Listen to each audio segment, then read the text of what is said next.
Good morning, good afternoon, good evening, ladies and gentlemen, boys and girls. Welcome to Emergency Management Associates. Coming to you from the Area Command, 392 miles west of Kitty Hawk Beach, North Carolina. We want to welcome everybody to our program tonight. Folks, we have some things we need to talk about, okay? As we always do. We have quite a few things we need to talk about. The first thing I want to talk about is some earthquakes. Let me show you some earthquakes right now. Okay, right here now. I'm going to enable this screen so you can see it in full view here. Give me just a second here. Now this is going to take up the entire screen. I want to do that because I want you to see everything that's going on. And I will explain this. Okay, this earthquake this morning. This hit at 10:28 a.m. Eastern Time this morning. This was a 5.4 magnitude earthquake near Hermleigh, Texas. The other day we had a 4.9 earthquake that hit here. Okay, a 4.9 earthquake that hit here. Now, that may have been larger, but folks, this earthquake that hit is a big earthquake. A 5.4 earthquake. I believe it was actually set of solar panels for your home. I believe this was actually a lot larger than a 5.4. I believe this is probably close to a 5.8 earthquake. Close to a 5.8 earthquake. Now, why do I say that? I went into the backside seismologist study page and looked at it. This came out as a 5.4. USGS has downgraded it to a 4.8. They've downgraded to 4.8. On this map here, they show it as a 5.1, but they've actually downgraded to a 4.8. That is more than a half magnitude downgrade from 5.4 to 5.6. It's a 60% downgrade. Okay?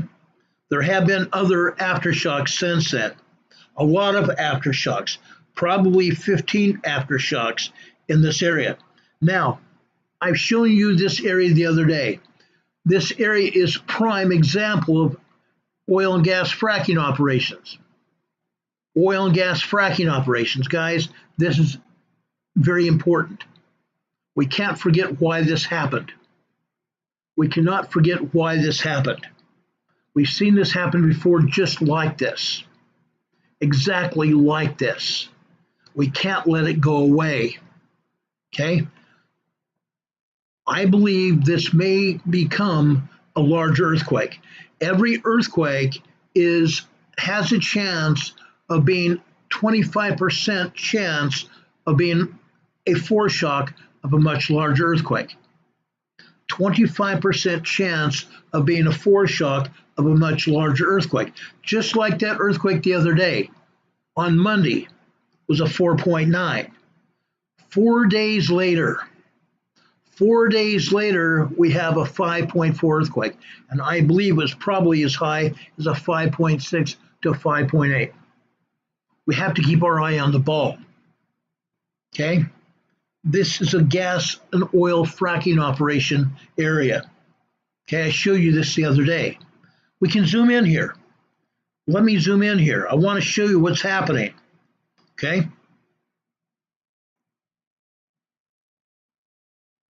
I absolutely want to show you what's going on. See all the aftershocks? These are not all of the aftershocks either.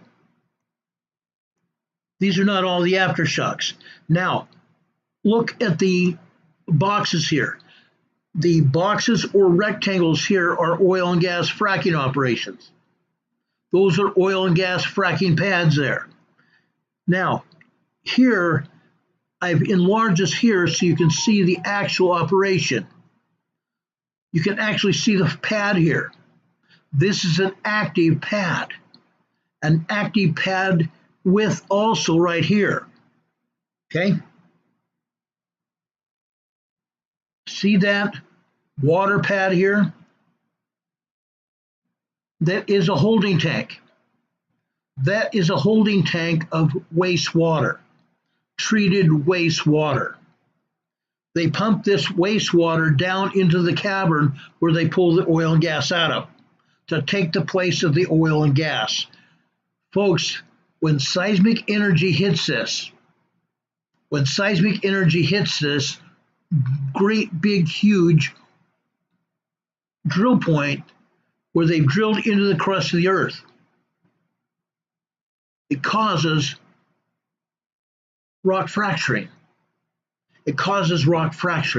Every drill point, each and every drill point where they've drilled into the earth, each and every drill point is an opportunity for earthquakes to happen. When the seismic energy finds these drill points, it causes rock fracturing to happen. That's why we get these earthquakes. This is exactly why we get these earthquakes. Okay? This is going to happen again and again and again. Each one of these pads here, each one of these pads that you see here are an opportunity for rock fracturing.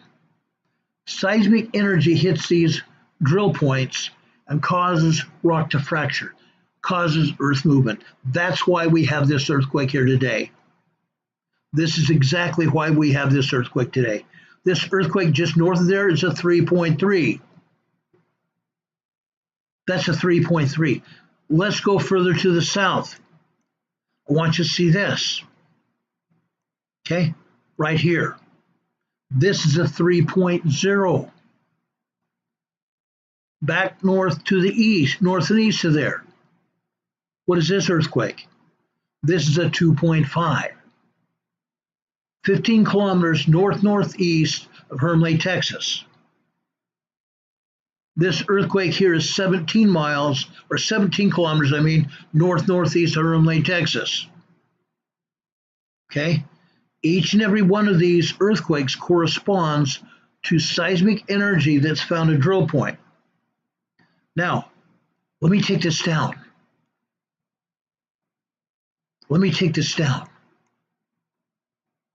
I want to show you what happens. Okay? What happens when the seismic energy hits? It hits that drill point. Each and every drill point can either go horizontally like this below the ground, or it can go straight down, or it can go perpendicular like this. Okay? The seismic energy comes along, finds those drill points, and fractures the rock. That's how we get earthquakes. This is how we get earthquakes, guys. Incredible. This is incredible. Just a second, I've got to do something real quick here. I want to see the chat.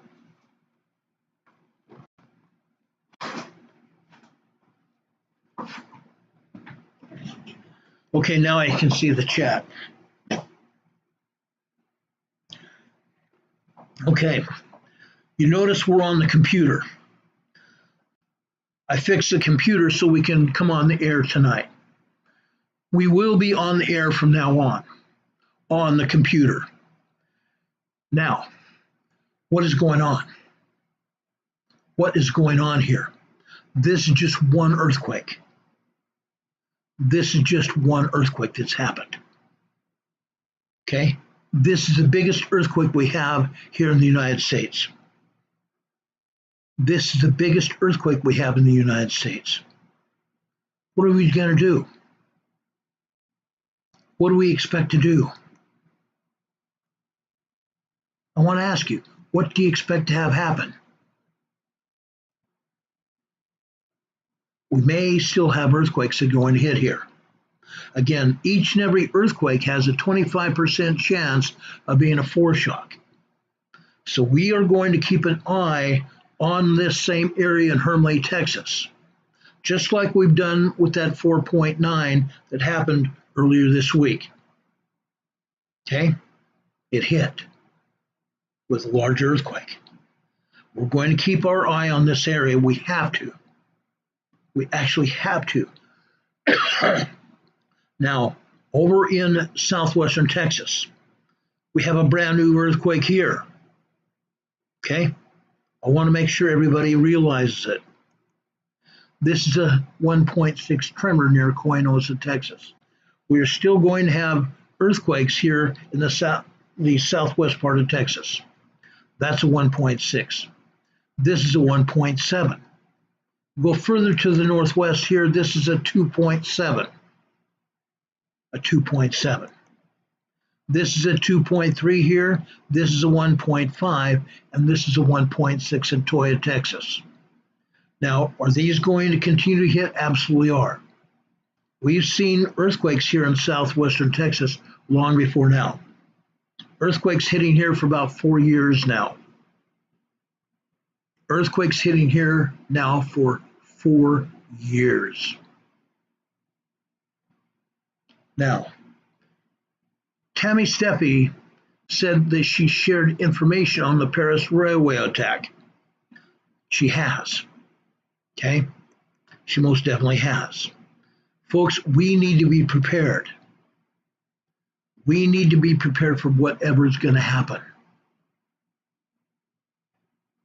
Okay? We have to be prepared. If we're not going to be prepared, we might as well turn up and just let stuff happen. And I'm not willing to do that. Okay? I'm not willing to do that. Folks, it's going to happen. It's going to continue to happen. Arsonists hit the French railway network hours before the Olympic Games started happening. Or I should say, the intro to the Olympic Games. Today is the beginning of the Olympic Games. A French railway attack. Is this going to continue to happen? Yes, it is. I do not see it stopping. I don't see it stopping. Folks, we've seen what's happened. We've seen what's happened. Folks, how do we know it's not going to stop? Because the terrorists aren't going to let it stop. The terrorists are not going to let it stop. They're going to continue to hit anywhere where they can get attention. They are going to continue to hit wherever they can get attention. And it doesn't matter where it is. It honestly does not matter where it is. Now I'm going to show you a news report here for those of you that did not know about it. Okay? Let me show you a news report. This is important. This may last as much as 7 minutes, but I think you need to see it.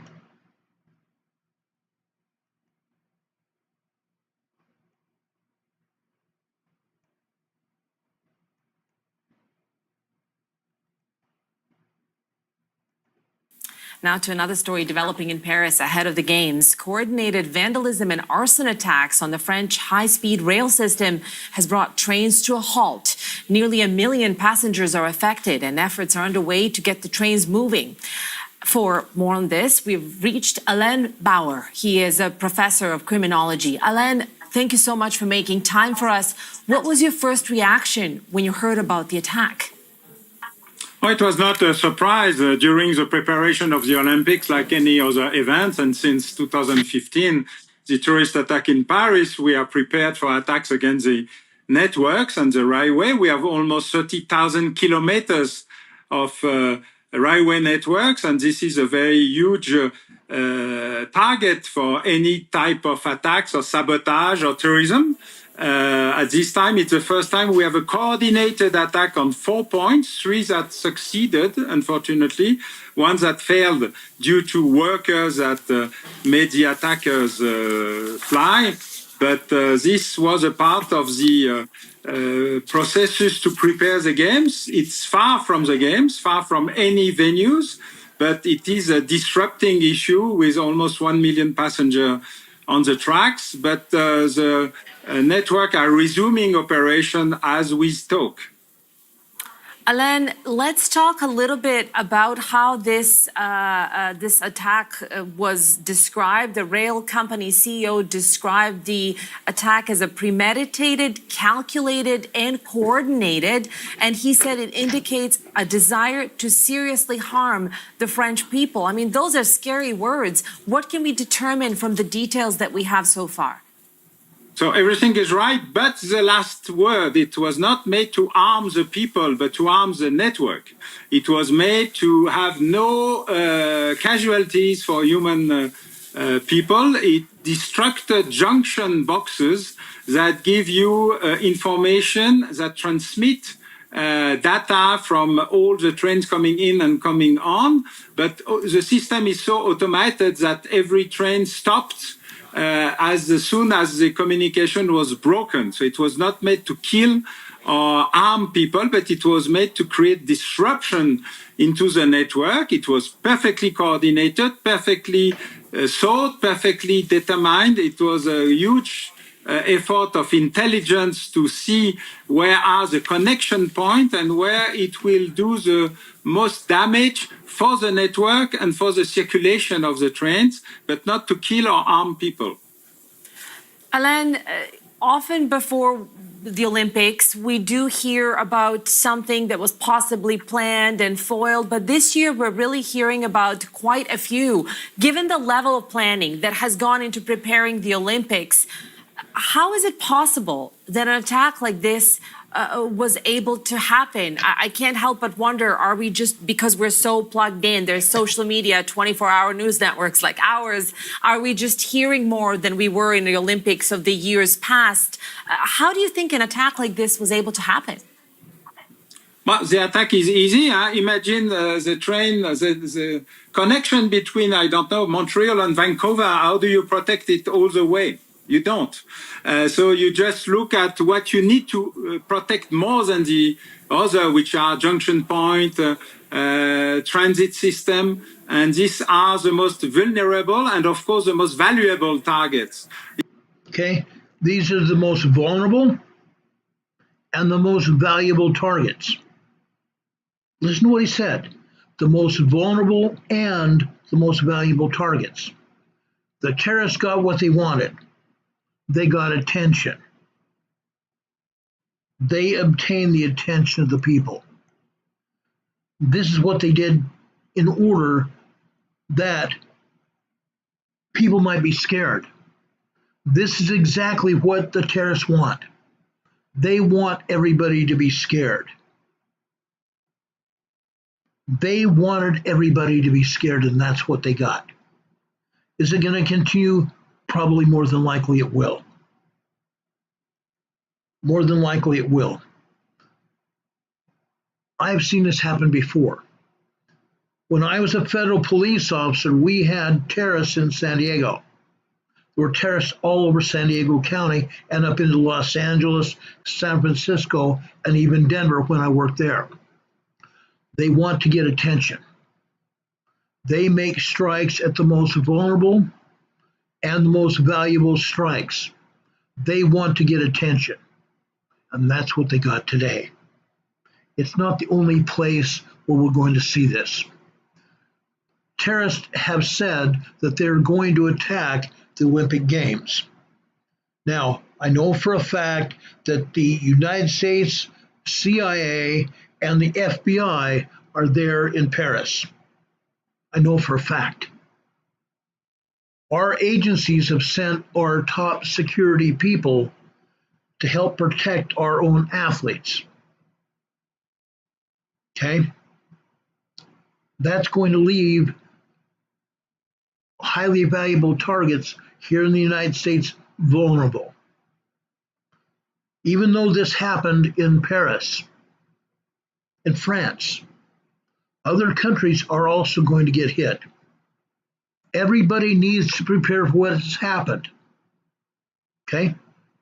France airspace was closed for the ceremony. It's highly likely something might happen.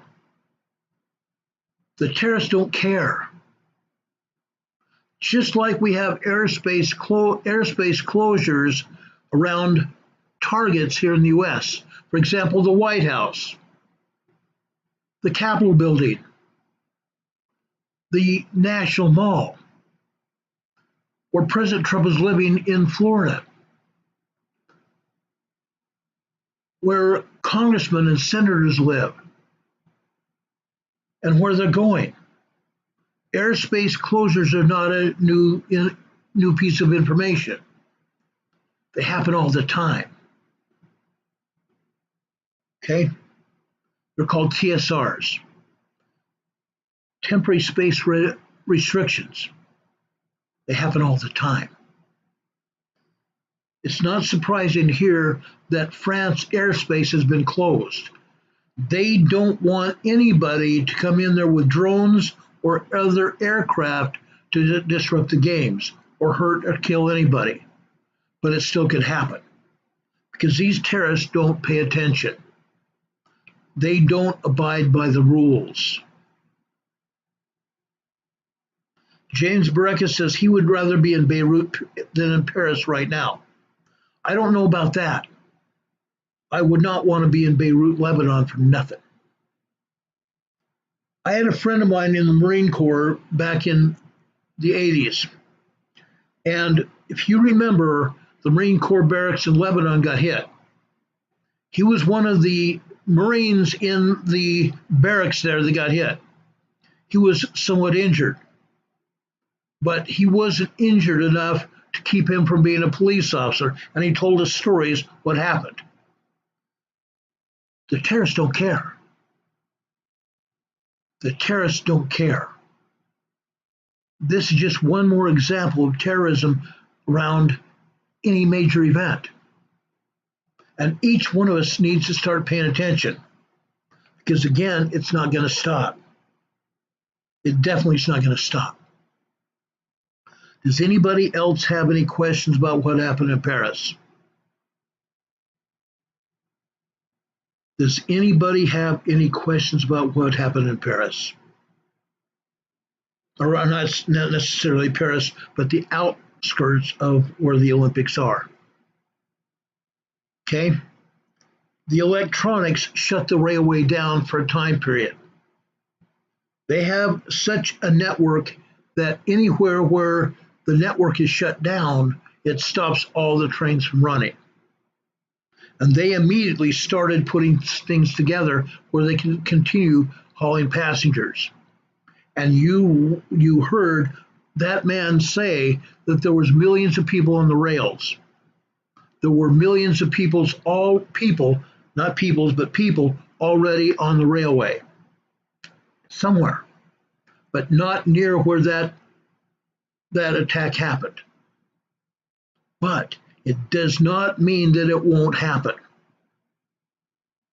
Just like we saw in Germany.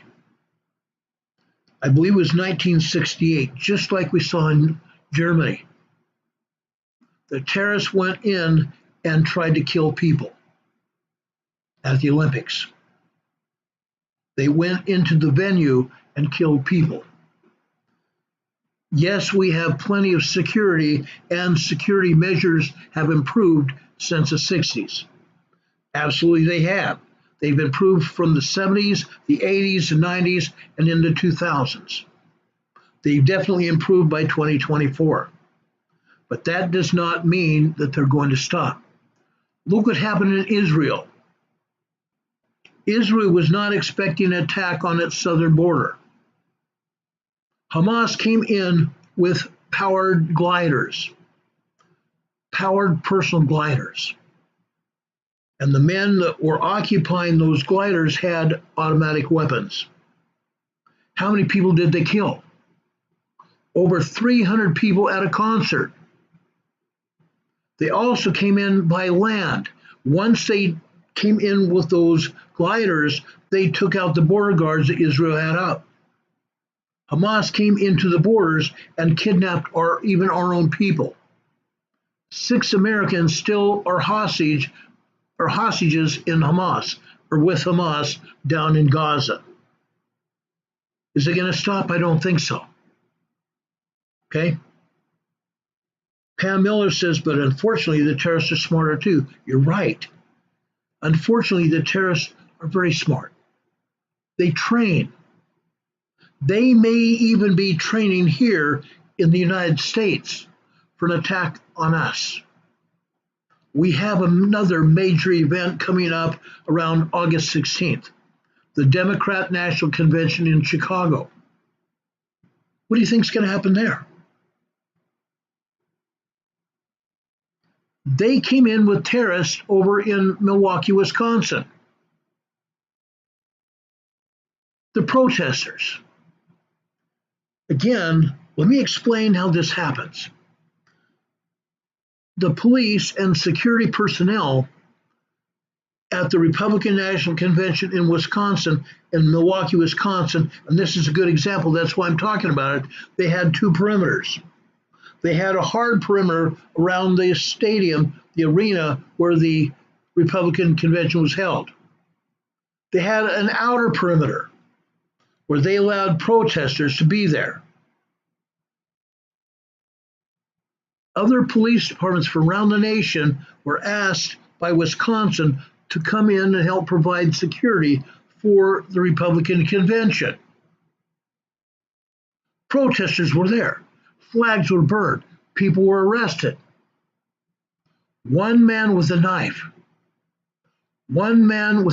penetrated the outer perimeter and got within a few hundred yards of the hard perimeter of the arena. He was shot and killed by an Ohio police officer. An Ohio police officer took him out. He had a knife, but he was already near the hard perimeter. They have such perimeters around the Olympic venues in Paris. You need to know about this. You need to know about this. Now, I believe our athletes in Paris have already been schooled about the perimeter areas to stay out of the hard, or stay in the hard perimeter area and don't go out beyond it, because those areas cannot always be protected. Don Patokamite, one of my dearest friends in Utah, says they need 3 to 5 perimeters. I agree. I couldn't more agree. It's dangerous, guys. It's dangerous. Things are happening. Now, with that said, we are all going to keep an eye on the grounds around Paris. If anything happens, we will bring it to you as soon as the information becomes available. Let's talk about something else. Yesterday, we took great pains to show you what happened in Hawaii. All those earthquakes. Up until last night, there were over 300 earthquakes around the area just south and east of Kilauea. Well, guess what? More earthquakes have hit there. Let me zoom out here and show you exactly what has happened over in Hawaii. Okay?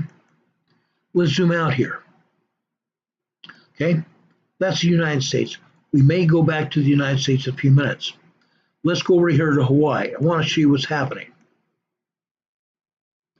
Now, the USGS is not showing as many earthquakes because yesterday they did, and people like myself talked about it. They're not showing all the earthquakes right now. But you need to know what's going on. Over 500 earthquakes have occurred just south and east of Kilauea. In the past 36 hours, over 500 earthquakes have hit here, and they're not showing all of them. Now, USGS has now admitted what I've said was going on. Just like I said last night, all of these earthquakes here are resultant of magma beneath the surface. Magma beneath the surface. Let me show you this again. Down here in Pahala. See where these earthquakes hit in Pahala? Let me show you this. This is a 2.3. 11 kilometers north-northeast of Pahala. This one here is 10 kilometers east of Pahala here.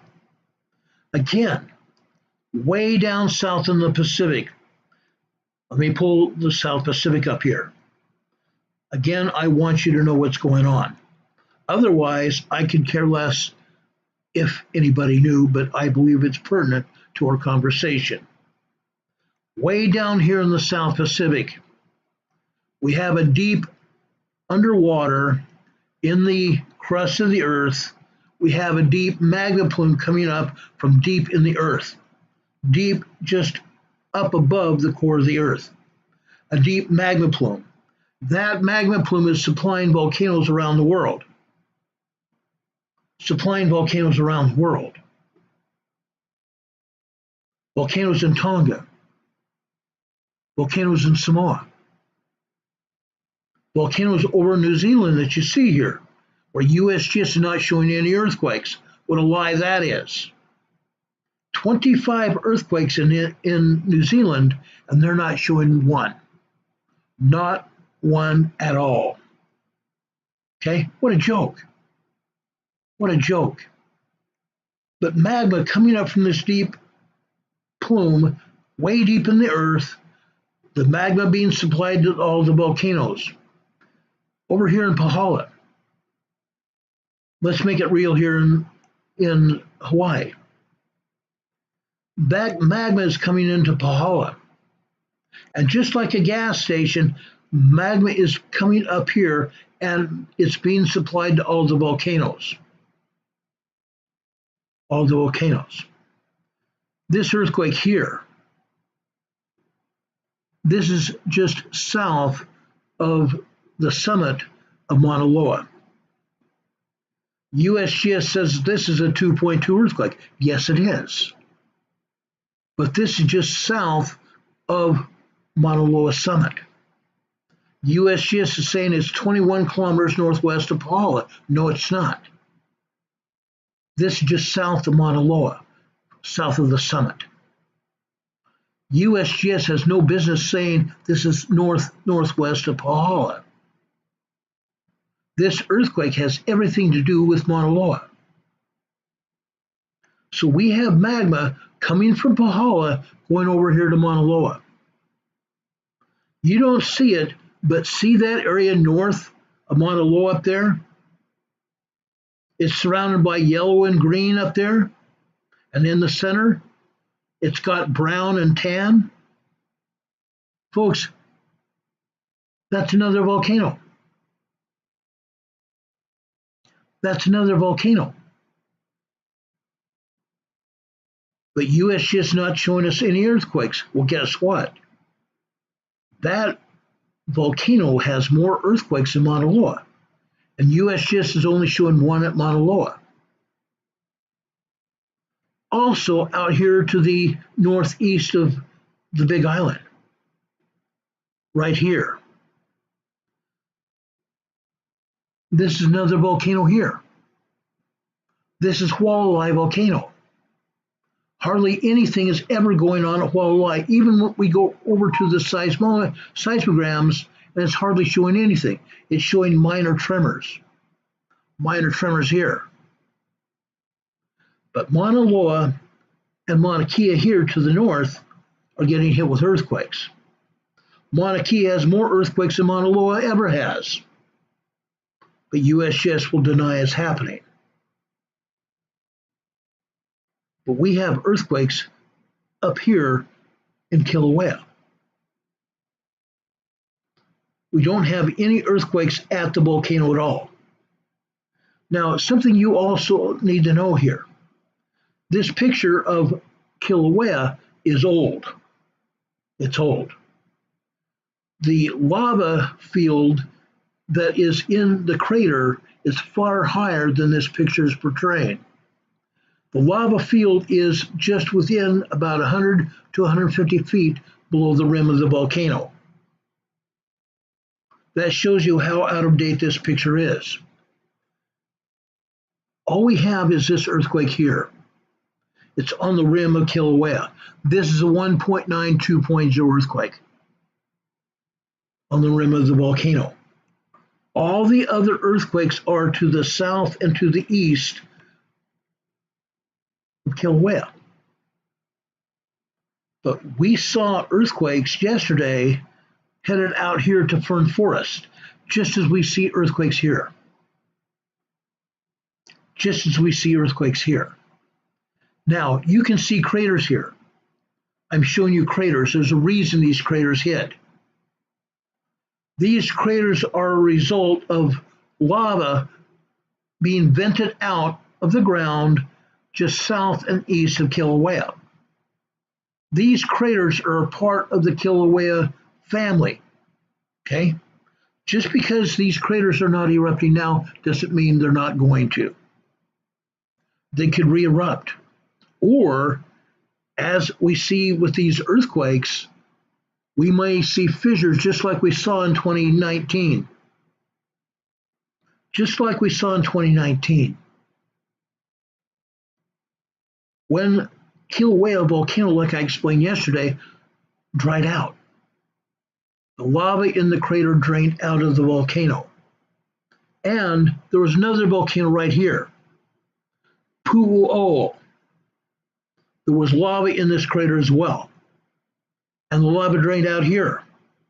For several days, like I said yesterday, for those of you that weren't here, I told you that that lava drained out. And for several days, the scientists were wondering where it went and what was going to happen. Well, now we already know. In hindsight, we know what happened. That lava drained out over here to the landscape around Fern Forest. We're showing you here areas of Fern Forest. South of this earthquake swarm here is Fern Forest. And north of there over here, this is Fern Forest as well. But further to the northeast, suddenly this becomes Leilani Estates. Fissures opened up here as well. Between Fern Forest and Leilani Estates, 24 fissures opened up. Lava flowed out of those fissures. It took quite a long time, many months, for those fissures to finally stop erupting. But several fissures continued. Those fissures opened up to craters and cones. Craters and volcanic cones that are now named volcanoes. Some of those craters and cones are named volcanoes now. The Hawaiian people named those craters and cones as regular volcanoes. Some of this landscape here, where the lava drained out of the fissures, is covered by a lava field now, hardened lava. Down beneath that hardened lava, it's still warm. Even today. Even today, if you walk around the lava fields, you're going to find the ground warm. Possibly not hot, but warm. Because the magma underneath that lava is still warm. Yes, I call it magma underneath that lava. Because it's not above the lava field. If I see lava above the lava field, I call it lava. But it's down beneath that lava field, I'm going to call it magma. Magma beneath the ground is magma all the time. When it's above ground, we call it lava. Some of these lava fields are still warm because of the magma beneath. Everywhere where you see gray here is where lava came out of those fissures and drained out to the ocean. Every one of these cloud areas, these white areas here, are lava clouds. Lava clouds. Sulfur dioxide and carbon dioxide coming from the lava field as the fissures opened up and drained lava out onto the ground. It created these lava clouds. Poisonous clouds. Sulfur dioxide and carbon dioxide, and some ash.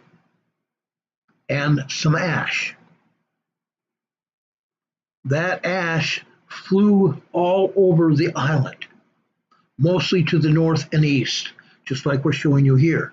This gray area over here to the northeast, a huge lava field. It added acreage to to the Big Island. It added acreage of ground to the island here. Okay, so now the Big Island is even larger. It might happen again. The USGS is now saying that this same thing that happened back in 2019 could happen again. Because each of these earthquakes here means there's lava beneath the surface, or magma beneath the surface. Okay? They now agreed with me. I'm so glad they agreed with me. Many times they fight me on it. Oh, that didn't happen. That's not going to happen. And when it happens, all of a sudden, guess what? Oh, it finally happened. EMA's right. EMA's right. It's amazing what they say and what they don't say. We've had volcanic eruptions before, and I pointed them out. We've had earthquakes that I pointed out, and USGS said they didn't happen. For example, about 3.5 years ago, we had an earthquake down in the Antarctic, way down south in the Antarctic. The earth shook, and USGS denied it. USGS denied that there was an earthquake down here in the Antarctic. Then, a couple months later, the scientists down here in the Antarctic put up a plane.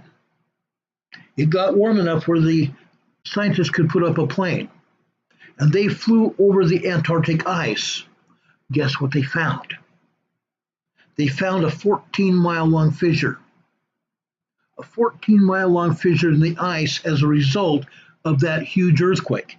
It was a 9.0 earthquake the USGS first denied didn't happen. Then all of a sudden, several months later, they said they had to say, oh, yes, there was a 9.0 earthquake. That was just one more time where EMA was right and USGS was zero. It's happened before. Just like USGS is denying that area up here in the Turkey-Syria border region was a 7.8 and not a 9.0, 10.0 earthquake. I did the research. And I presented it on our program. I still have that research. That was a 9.0, 10.0 earthquake that hit this area between the Syria border and the Turkey border here, on the east side of Turkey. And they're still having earthquakes. And yet USGS here is not even showing it. How come? Because they are still denying what is happening. Aftershocks are still happening here after a 9.0, 10.0 earthquake happened here over 1.5 years ago. I think it was January 23rd or February 23rd, 1.5 years ago. They don't want anybody to know what's happening. Linda Covington says USGS is ghosting. You're right. You're absolutely right, Linda. They're ghosting. Heaven forbid they tell the truth. Heaven forbid they tell the truth. As far as I can tell, they've never told the truth about anything.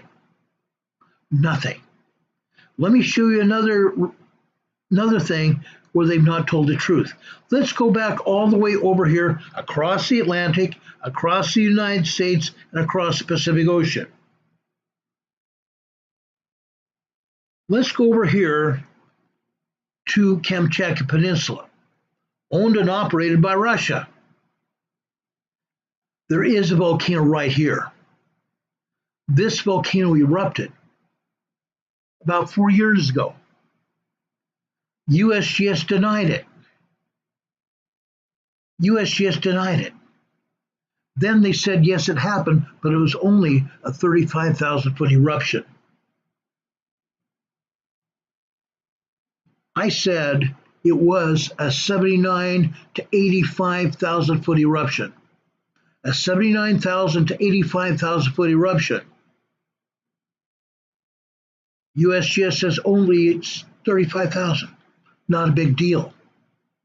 By that time that they came forth and agreed with me, guess what? Guess what had happened? The ash fall from that volcano was already over Alaska. The ash fall from that volcanic eruption was over Alaska. And it was only then did they admit that it was a much larger and stronger eruption, all the way up into the stratosphere.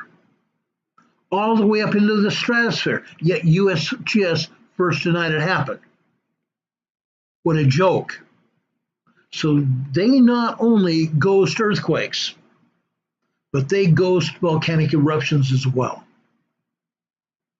We have had a lot of eruptions happen from volcanoes around the world. Most of the time, USGS says, oh, it didn't happen. Or if it did, they ghost it. They don't tell anybody unless we go and talk about it. They don't do it because they don't want anybody to know. That's the bottom line. They don't care about you. They don't care about me. And for some reason, they don't care about anybody, including, in my belief, themselves. Plain and simple. Plain and simple. Now, just for kicks and giggles, just for a few kicks and giggles, I want to show you what's happening in Alaska or here in Denali National Park.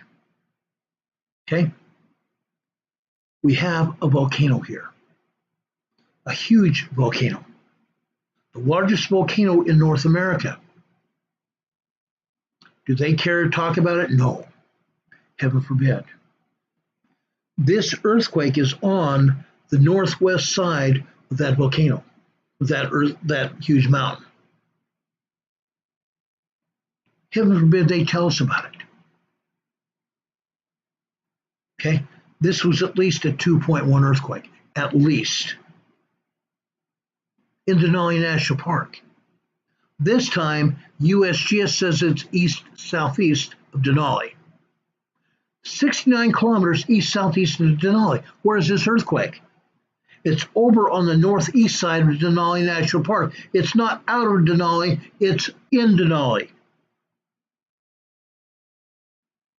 Why are they saying it's not there? Why are they saying it's east of there, southeast of there? Again, they are denying where it's going on. Heaven forbid they tell us the truth. Heaven forbid they tell us the truth. This earthquake just south of there. Let me show you this. This is a 1.8 tremor. How about this earthquake south and east of Denali? They say this is a 2.0. There is no surprise to me in saying it is a 2.0. But they are saying it's east-northeast of Chase, Alaska. Really? Really?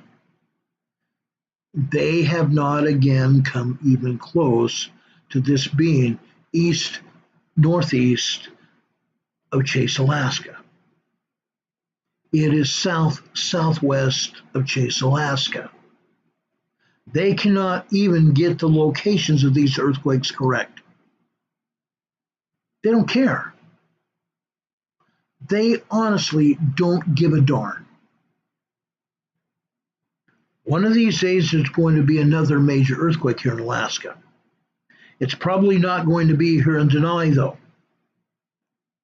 But it's going to be someplace like this here. Let me zoom in here. Today we have an earthquake just north of Anchorage, Alaska. North of Anchorage, Alaska. Folks, this is a 1.5 tremor north of Anchorage.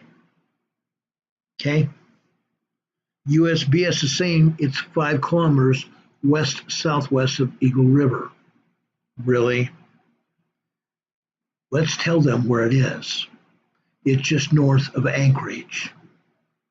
It's just kilometers north of Anchorage. Why are they not going to admit the location of this earthquake? Just like the location of any other earthquake. Heaven forbid they tell the truth. Heaven forbid they tell the truth. A few years ago, 4 years ago, we had a 7.0 earthquake that struck Anchorage, disrupted communications. It broke freeways in half. Literally. It smashed freeways. Fissures opened up in roadways. Fissures opened up all over Anchorage. Disrupted traffic. Took television and radio stations off the air. I got notified because we had one of our followers there in Anchorage that sent me pictures of the damage right after it happened. Then, when their phone system became available, guess what? They called us, and I put their call on the air. They told us exactly what happened, and I showed you pictures at the time. That earthquake was probably larger than a 7.1. All of these earthquakes that happened, even 4 years ago, the scientists are now saying they were larger than what they said they originally were. Incredible. Incredible. Juvie Joe says, interesting. Oh yeah, it really is. But we are going to have another earthquake here near Anchorage. You can bet your bottom dollar on it. Northwest of Anchorage, across the Cook Inlet here. This is a 1.5 tremor near Big Lake, Alaska. Near Big Lake, Alaska. We are going to continue to see earthquakes here in Alaska. Over here, I want to show you this. USGS is saying this is a minus 0.2 microquake west-northwest of Beluga, Alaska. Where is it actually? It's near Mount Redoubt. It's near Mount Redoubt volcano right here. Folks, guess what? This is not above sea level. Minus numbers are not below sea level. They are above sea level. However, did you find out or did you know that this earthquake actually was 3.1 kilometers beneath the surface? A mile and a half below the surface. This was not above sea level at all. Regardless of what USGS says, they don't even look at their own numbers. They don't look at their own numbers. It's incredible what they say or don't say, because most of the time they are wrong. Most of the time these agencies are dead wrong, and somebody's going to get killed because these numbers are dead wrong, and they don't care. Down here, this is over at the top of the Alaska Peninsula here, the northern part of the Alaska Peninsula. What do we have here? I'm sorry, let's zoom in here, not out. Right here, Old Ililama Volcano. Old Ililama Volcano. Guess what? Right here to the northeast, a 2.1 earthquake. Usually we have swarms all over this area. Literally all over the area. South of there, I'm showing you another event here. This is a 0.3 microquake, not minus numbers, but just a 0.3 microquake. This is 13.2 kilometers deep. Way deep. Way, way deep. This other earthquake northeast of Old Ililama is 79 kilometers deep, actually 79.9 kilometers deep. Okay? It's down in the volcanic chamber near Old Ililama volcano.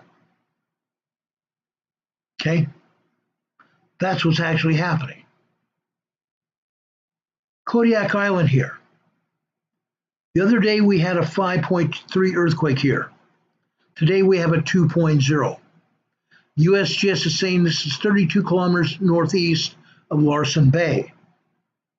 Interesting. Interesting. They don't even say it's on Kodiak Island. A 2.0 earthquake here.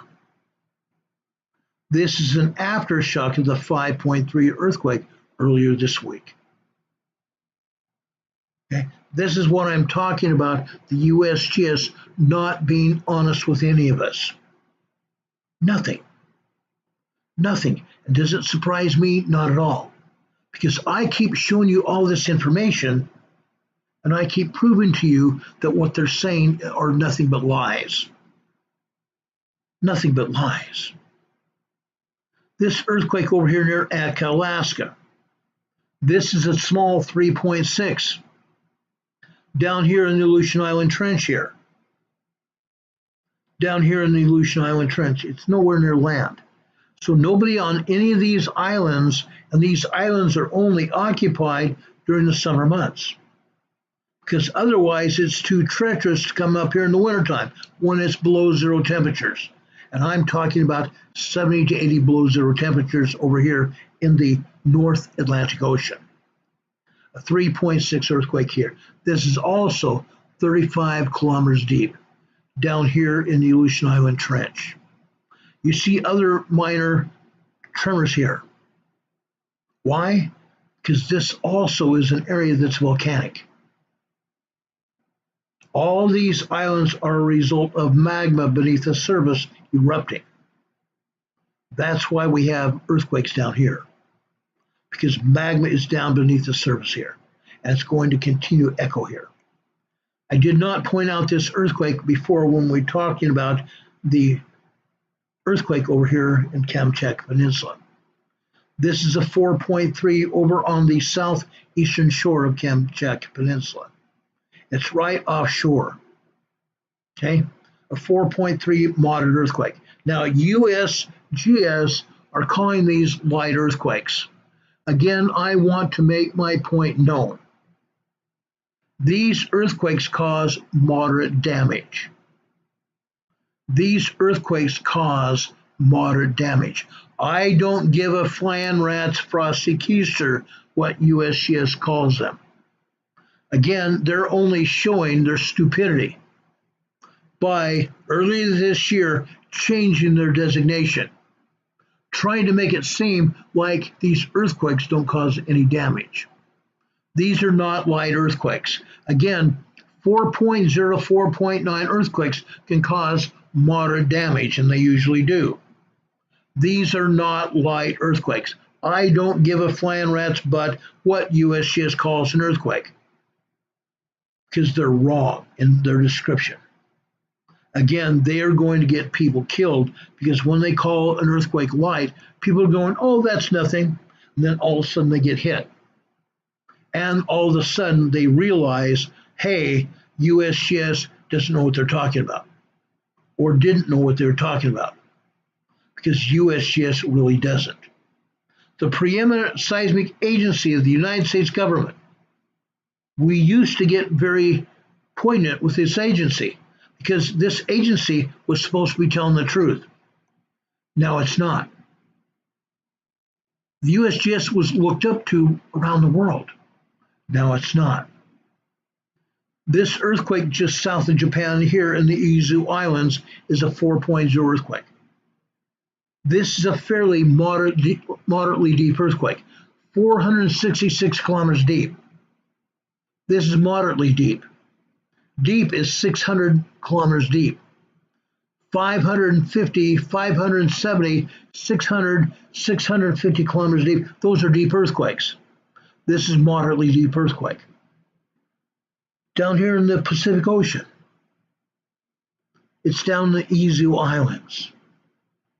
A 4.0 moderate earthquake. No, it's out in the Pacific Ocean and didn't do any damage, fortunately, because the waters of the Pacific Ocean absorbed the shock waves of this earthquake. Further over here, Taiwan. Taiwan keeps getting hit with earthquakes. Why? Why is Taiwan getting hit with these earthquakes? Because, folks, about 6 months ago, Taiwan got hit by an 8.4 earthquake right here. Taiwan got hit by an 8.4 earthquake right here. I believe that earthquake was actually an 8.4. USGS said, oh, it's a 7.2. It was an 8.4. Taiwan is continuing to get hit with earthquakes because this was a much larger earthquake. No matter what they said it was a much larger earthquake. As a result, months and years later, we're going to continue getting hit with earthquakes, aftershocks. All these are aftershocks. Richard Smith is saying in the chat that Hawaii just got hit with another 2.6. No joke. No joke. Hawaii is going to continue to get hit, and in my opinion, and now in the opinion of the USGS, we're probably going to see a volcanic eruption of a fissure opening up northeast of Kilauea. Yes, they're agreeing with me now. What I said earlier this week, they did not say, and now they're saying what I said. They're now saying what I said earlier this week. They're agreeing with me. Sad. I would rather them not agree with me. I wish I was wrong. I wish I was wrong, but I'm not. Down here in Indonesia, I want to show you this, ladies and gentlemen. They're showing us 2 earthquakes. 2 lousy earthquakes down here in Indonesia. There are 18 earthquakes here in Indonesia. From Sumatra to the northeast, all the way over here through Java to the south, and all the way up where you see these 2 earthquakes here. This is a 4.6 earthquake in Tobelo, Indonesia. Northeast of Tobelo, Indonesia. 4.6. Just southeast, west of there is another 4.6 earthquake. This is 119 kilometers deep. This is 229 kilometers deep. Still a fairly shallow quake. Over here in Papua New Guinea, this is a large 5.0 earthquake. USGS is calling it a 4.9. This is 87 kilometers deep. Still a fairly shallow earthquake. Now, this was a large earthquake. This was very much a large earthquake. I want to show you where it occurred. That way you'll really see what happened. These people over here in Papua New Guinea, and also Papua Indonesia right here on the west side here, are very poor people. They live in cardboard shacks. Cardboard shacks. What lumber they get, they put cardboard on the outside of it and put tarps over that to protect themselves from gale force winds and to protect themselves from rain. When an earthquake like this strikes, it's bad. When an earthquake like this strikes, it's bad. Let's zoom in here. I want to show you this. This was just on the outskirts of the island here. There are people living near the shoreline. And if we can get close enough, maybe we can even see some of the citizens that live here. But they're not going to show them to us. Over here we have a small town here, right next to the river. There is a small colony of people living here. Over here, the same thing. There are people living over here. But over here we have a 5.0 earthquake, a large earthquake, right next to the shoreline. These people felt it. Even though this town that I'm showing you here, that is southeast of the earthquake, right along the shoreline, they felt it. They felt it. I showed you pictures several months ago of earthquakes that hit here and the damage. And right after the earthquake, what happened? This area got hit by a cyclone. heavy rain, heavy winds tore apart these shacks, caused landslides in these areas. 5,000 people got killed. 5,000 people were killed, and many more injured, and villages were buried. This earthquake was felt here in Papua New Guinea. We need to pray for those people. They deserve it. They don't deserve this earthquake, but they deserve prayer, because where they live is dangerous. Their government does not give them hardly any money, if they give it at all. What they have here is the result of them selling either themselves for slave purposes, or they slave or sell what they got, what they've been able to grow, vegetables and such. That's how they get their money. Maybe $25 a month. $25 a month. Churches go down here. The last time they had that major earthquake, churches went down here and tried to help them. Well, actually, it was not a major earthquake. It was just a very strong 6.5. But churches went down here and found that these people were living in cardboard shacks. Like I said, covering their shacks with tarpaulins to protect themselves and their families. Churches went down here and supplied them with food and some other survival things, like hygiene kits, to be able to help them. And it did. Young people with not more than 12 years old were in their canoes. They're hollowed out birch bark canoes, pulling water and food that was brought to them by churches to take to their families and others in need in the villages here in Papua New Guinea. It's incredible. It's incredible what they have to endure. Roger Reynolds says nobody should have to live like that. Horrible conditions, I agree. But that's what's been happening here in Papua New Guinea for years. Years and years. Even the United States government doesn't do much for these people.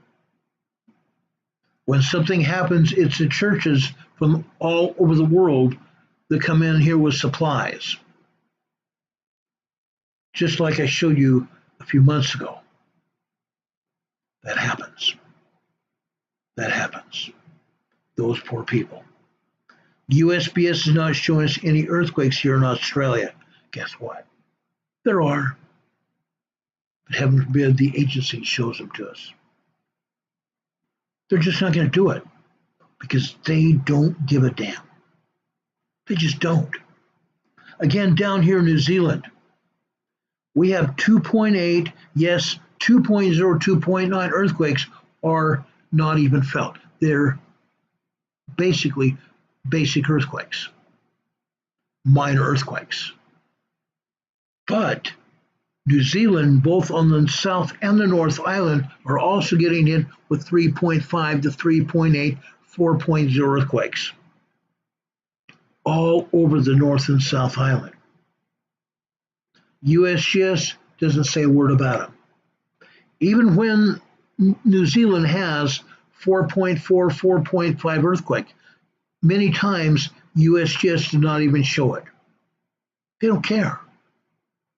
They don't care.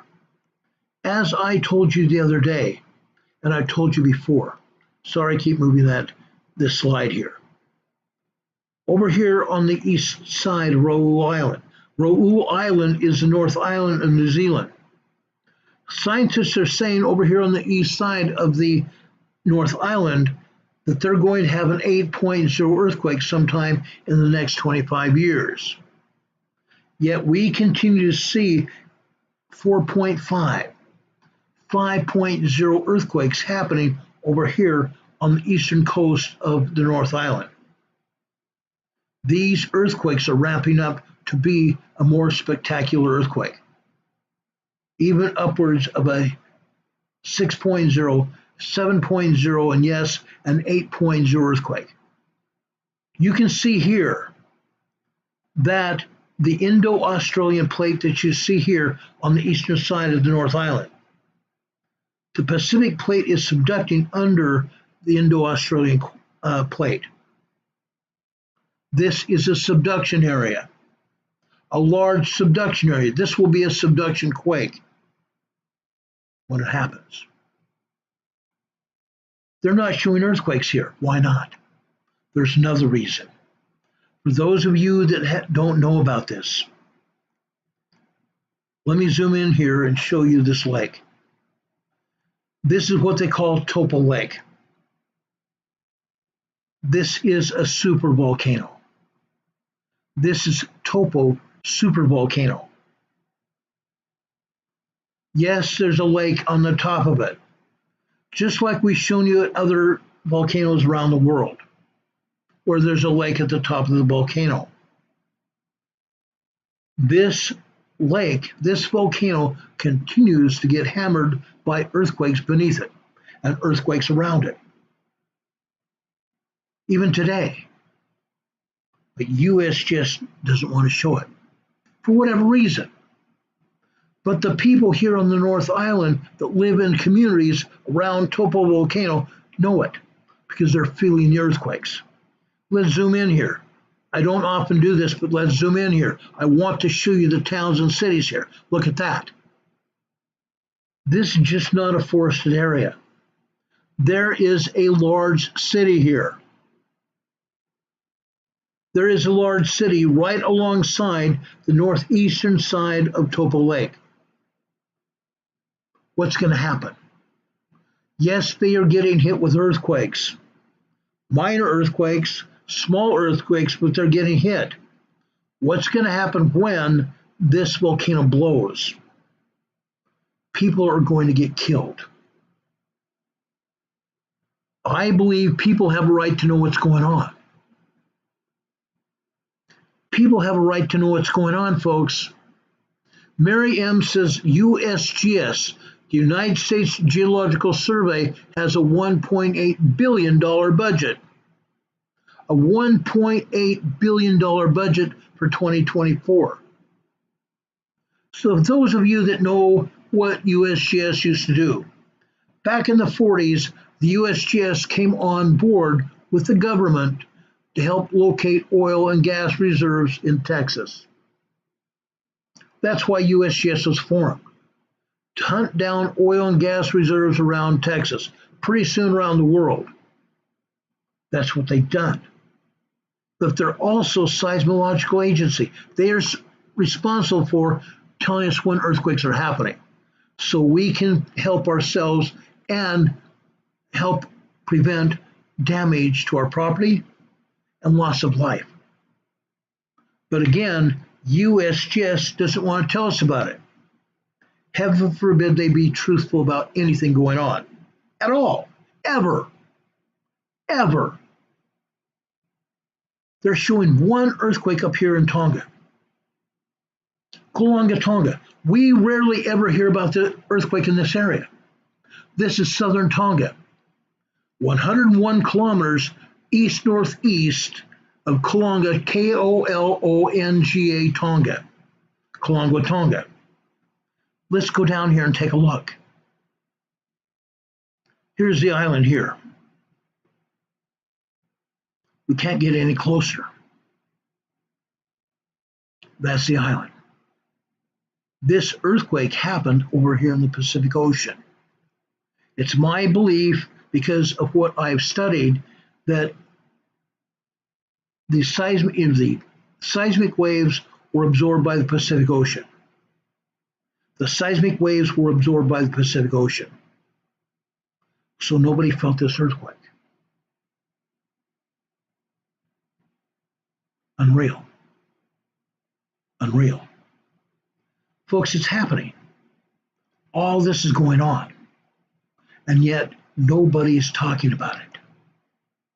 Nobody is freaking talking about it. because I don't believe they even care. That's the long and short of it. I don't even believe that they care. Plain and simple. They don't.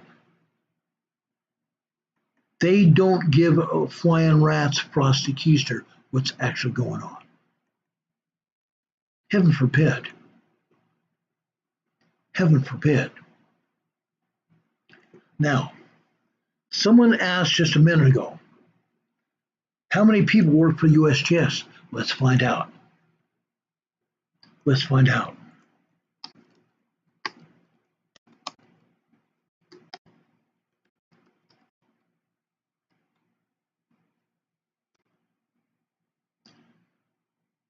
Get this, guys. This is going to blow your mind. 10,000 scientists, technicians, and non-staff in more than 400 locations across the United States work for USGS. More than 10,000 scientists, technicians, and non-science staff work in more than 400 locations across the United States. Folks, it's not the everyday person that works for USGS that is responsible for them not saying word one about most earthquakes. They're not responsible. It's the management. It's the management of USGS. Yes, it's not the scientists. It's not the technicians. It is the management staff of USGS. Again, I've said this before, and I'm going to say it again and again and again. The management of USGS is being told by politicians not to be honest about what's going on, not to be honest about the volcanoes, not to be honest about the earthquakes. Why not? Heaven forbid they tell us what's happening. Heaven forbid. Why? The politicians tell the managers not to say anything or not to be telling the truth. Because if the USGS managers allowed the non-scientists, non-technicians to tell the truth, we'd be seeing earthquakes around the world. We'd be seeing earthquakes in the Pacific Northwest. We'd be seeing tons of earthquakes in Alaska. We would be seeing tons of earthquakes in Southern California. We would be seeing tons of earthquakes in southern Mexico. Guess what? Again, they don't want to say. They don't want to be honest. Because the politicians know that if USGS was allowed to say what's actually going on, people would move out of the area. Residents and citizens of those areas would move away from the coastlines because they would know that there's a major earthquake coming. Let me give you a for instance. Marfugel. All of you know Adam, or most of you do. If you don't know Adam, go over to Marfugel News. He's on YouTube. He's very popular on YouTube. Marfugel, Adam, went over to Ocean Shores, Washington. This happened about 2.5 years ago. He traveled down to Ocean Shores, Washington. What did he find? Why did he go there? He went down there to talk to residents. He went down there to talk to emergency services personnel, police and fire and paramedics. What he found out was astounding.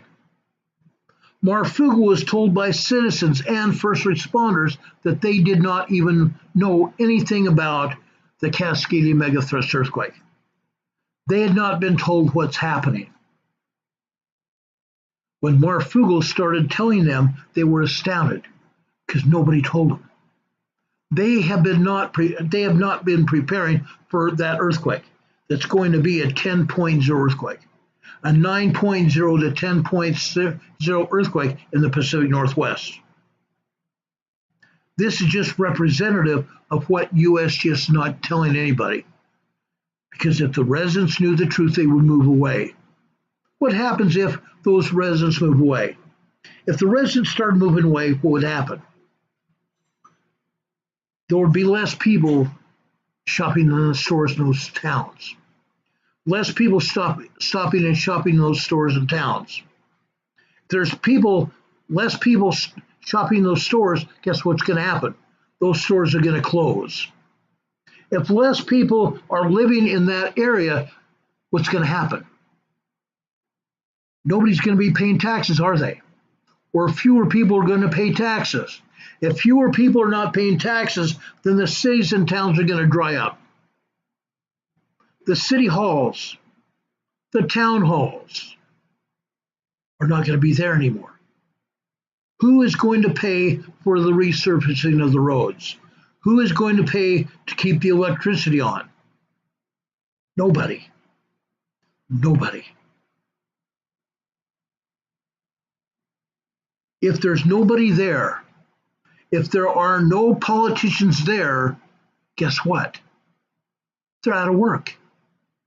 That's why the USGS is being told not to tell anybody what's going on. Because cities and towns would dry up. People would leave those cities and towns. There'd be nobody paying taxes. And if nobody's paying taxes, the politicians would not be paid either.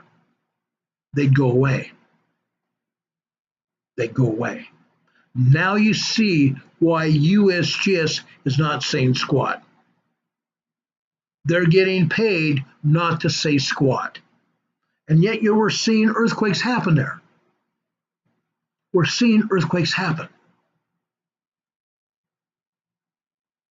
What is not going on? What is not going on? What's not going on is the truth getting out. Because nobody wants to be told what is happening or what's going to happen.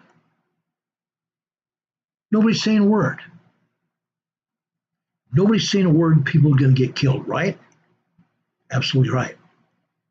Because nobody is being told what is happening. And as a result, people are going to die. People are going to die. Now give me a second here.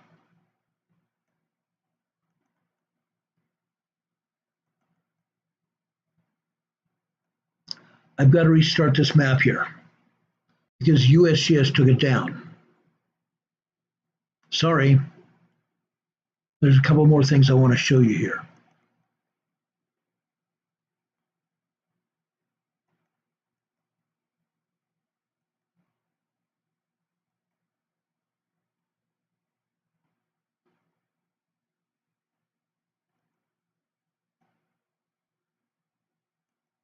Okay.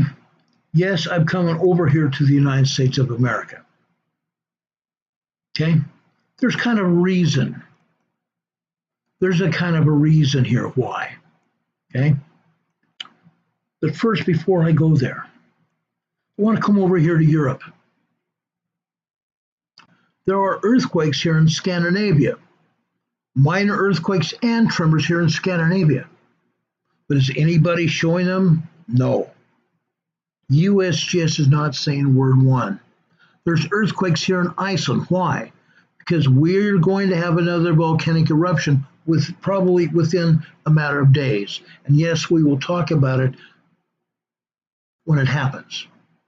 We've seen volcanoes happen here, volcanic eruptions happen down here in the Reykjanes Peninsula. They are about to get hit again. They're going to get hit right about here, in this area here. I'm zooming in right here. They're going to get hit with another volcanic eruption right here. Okay? It's going to happen. Promise. When it happens, we'll talk about it. Nobody's been killed by the volcanic eruptions yet, but it can happen. It's very likely going to happen. Let's move out here so I can show you what's going on here. Down here in France, they're not showing any earthquakes at all. There are a few. There are minor earthquakes and tremors here. France has had small 3.0 to 3.8 earthquakes here. Nothing big, but still felt earthquakes. Now, more is happening here than that. Okay? Why? What's going on? Over here in the Himalayas, the Alp Mountains here. These are the Alps. Over here in Germany, over here in Switzerland, there are minor earthquakes and tremors hitting all over this area. Over here in the Alp Mountains. Why? Because, folks, this is the edge of the plate. This mountain range is the edge of the craton here in Europe. South of the Alps over here in Italy are minor tremors and minor earthquakes. Yesterday I showed you 25 earthquakes here in central Italy. There were a handful of earthquakes here in southern Italy and Sicily, and now just offshore of Sicily and Italy at Mount Etna and Stromboli volcanoes right here. By the way, those volcanoes are still erupting. Okay? USGS, not saying a word about it.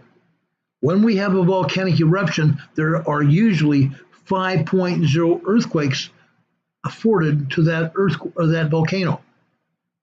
Because when there's an eruption, it causes earth rock fracturing. Earth rock fracturing. Yes, folks, earthquakes. Earthquakes in this area. But they're not saying a word. Nothing. They're not saying anything over here in Greece. There are 28 earthquakes here in Greece. They're not saying a word about. Over here in the Eastern Med, they're showing one earthquake just on the northeast side of Crete. This is a moderate 4.6 earthquake off the northeast shores of Crete. But there are other earthquakes here as well, south and north of Crete, and over here off the northwestern side of Turkey. All of these islands here on the northwestern side of Turkey belong to Greece. They're called the Dokanese Islands. There are earthquakes here. There are also earthquakes over here on the western side of Turkey, and the northern side of Turkey, and the eastern side of Turkey I told you about, where the 9.0, 10.0 earthquake hit here a year and a half ago. That the USGS is not showing us. Nothing. Nothing. Not showing us anything.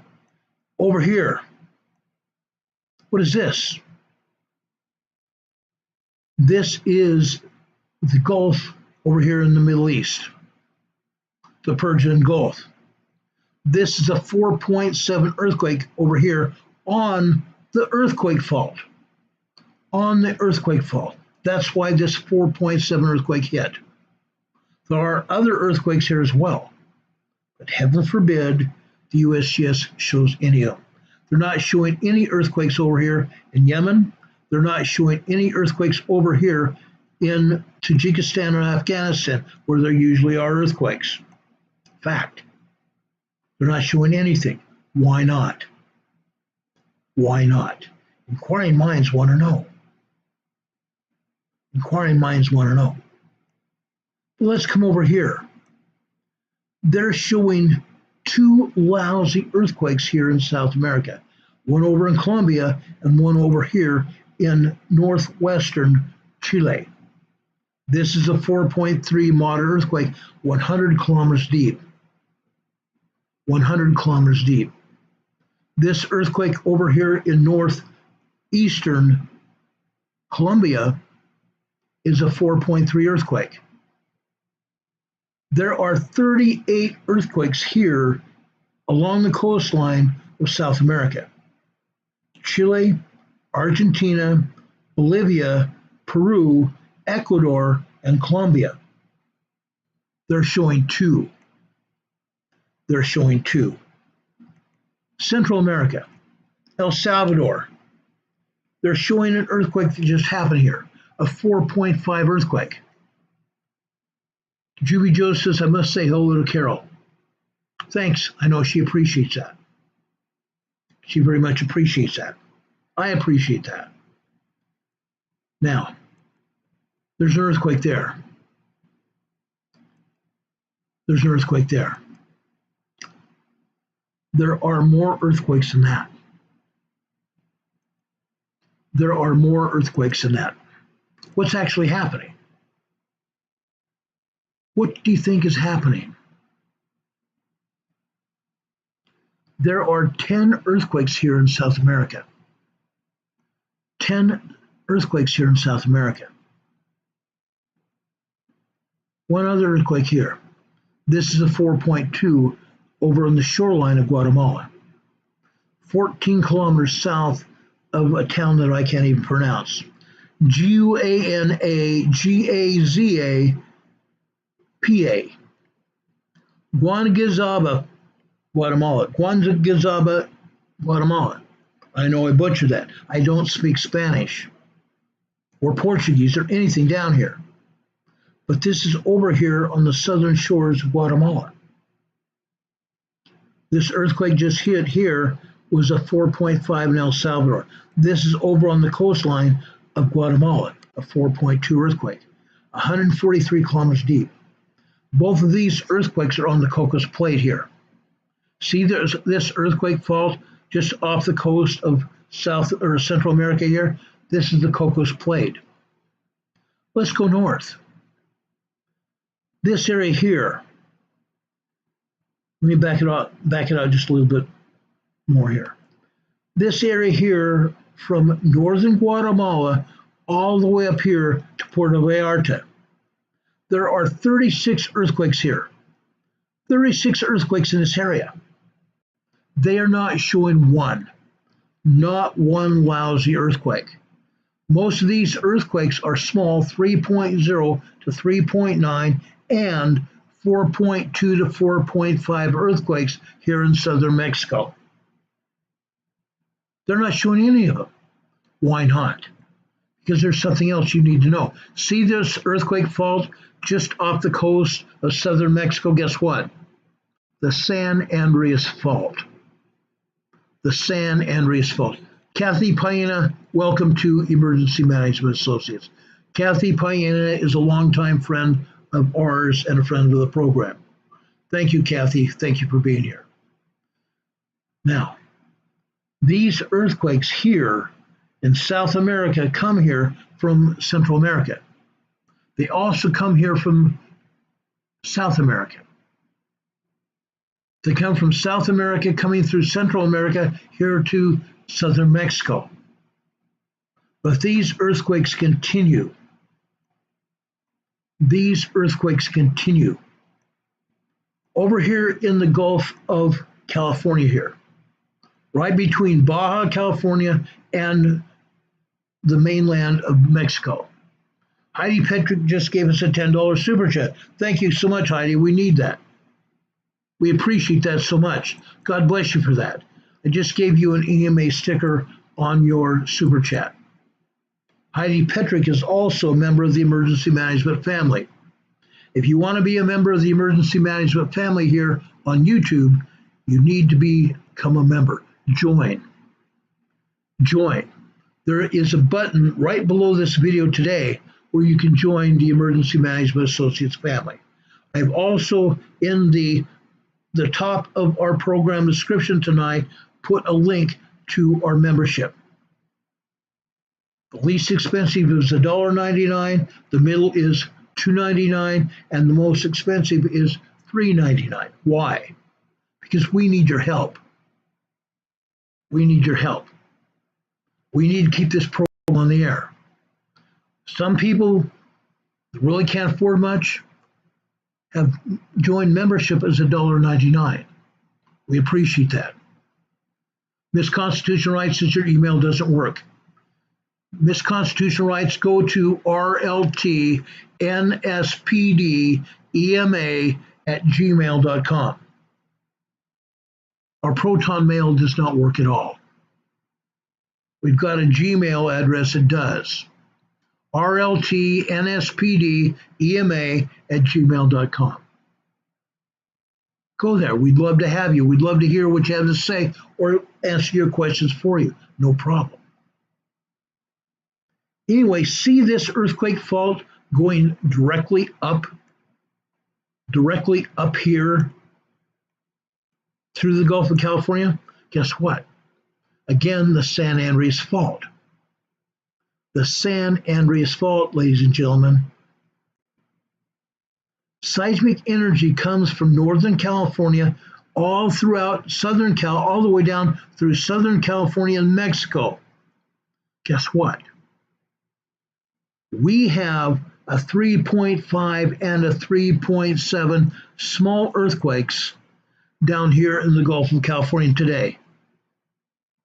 Fact, guys. Earthquakes here. They're coming up from southern Mexico. And earthquakes come from here into southern Mexico, down the San Andreas Fault. The earthquakes that go north from southern Mexico come over here into southern California. We have earthquakes here. See this southernmost earthquake here? This is in northern Mexico. Puebla, Mexico, Baja California. This is a 2.0 earthquake. USGS is only showing those earthquakes that they want to get away with showing. Nothing more, nothing less. Because they don't want to admit what's going on here. Up here to the north, Calipatria, California. This is a 1.1 tremor. Folks, guess what is actually happening here in this area? Imperial Valley, California. Imperial Valley, California comes from way up here to the north. Way up here to the north here, where this earthquake here happened. This is thermal California.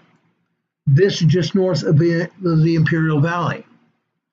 The Imperial Valley stretches from all the way up here all the way down to the Mexican border. We have 500 plus earthquakes here. 500 plus earthquakes from the Mexican border up here to just south of thermal. USGS shows us one lousy earthquake in Calipatria, California. They're also showing us one earthquake just southeast of the Salton Sea. It's not necessarily southeast of Salton Sea, it's southeast of Salton City. Salton City over here, folks, let me zoom in here. Salton City here used to be a town, a small town in the 40s and 50s and early 60s. This town does not exist any longer. It doesn't exist any longer. Right now, it's nothing more than a ghost town. Nothing more than a ghost town. Maybe one of these Fridays, I'll show you what's actually going on and what's happened. This is a 1.3 tremor. So they're showing two minor tremors in the Imperial Valley. There are over 500 earthquakes every day. 500 earthquakes every day here in the Imperial Valley. But heaven forbid they talk to us about it. Heaven forbid they own up to what's actually going on. They won't do it, folks. They won't do it because people will leave. Now, people are feeling these earthquakes. One of our friends named Juanito lives over here in El Centro. Let me zoom into El Centro here. He lives over here in El Centro right here. Just west of El Centro right here is El Centro Naval Air Station right here. Many people who live in El Centro work here at El Centro Naval Air Station. But Juanito lives here in El Centro. He feels these earthquakes. There are 15 3.0 earthquakes every day. 15 earthquakes here today. 10 to 15 3.0 and larger earthquakes every day here in El Centro. And these people feel these earthquakes. The people here in El Centro feel these earthquakes. They feel them. Does USGS say anything about them? Look, not one earthquake being shown there. Not one earthquake being shown there. Why not? People deserve to know. Over in Calipatria, I showed you they showed 1.1 tremor. There are 50 to 75 earthquakes hitting Calipatria every day, sometimes as much as 150 earthquakes in the Calipatria area every day in Calipatria. 120 to 150 earthquakes every day, sometimes as little as 70. But still, that's a lot of earthquakes in Calipatria. In other towns around here in the Imperial Valley, they're still getting hit with earthquakes.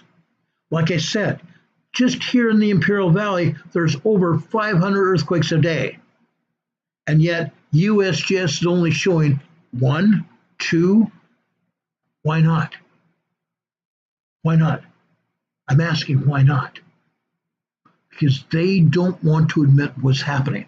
Yes, we are going to see another 7.0 earthquake happen, probably down here at the border region. Probably down here at the southern border between El Centro and Mexico. Mexicali on the south and Calexico on the north. April 3rd, 2010. There was a 7.1 earthquake in Guadalupe, Victoria, Mexico, on the southern border region right next to Mexicali. It destroyed this area. There was a lot of damage here in Imperial Valley. Not just here, but over here in San Diego City. Over here in San Diego City. A lot of damage. Great big huge super skyscrapers were swaying in the wind. Swaying in the wind as a result of the earthquake shaking. Here in San Diego City.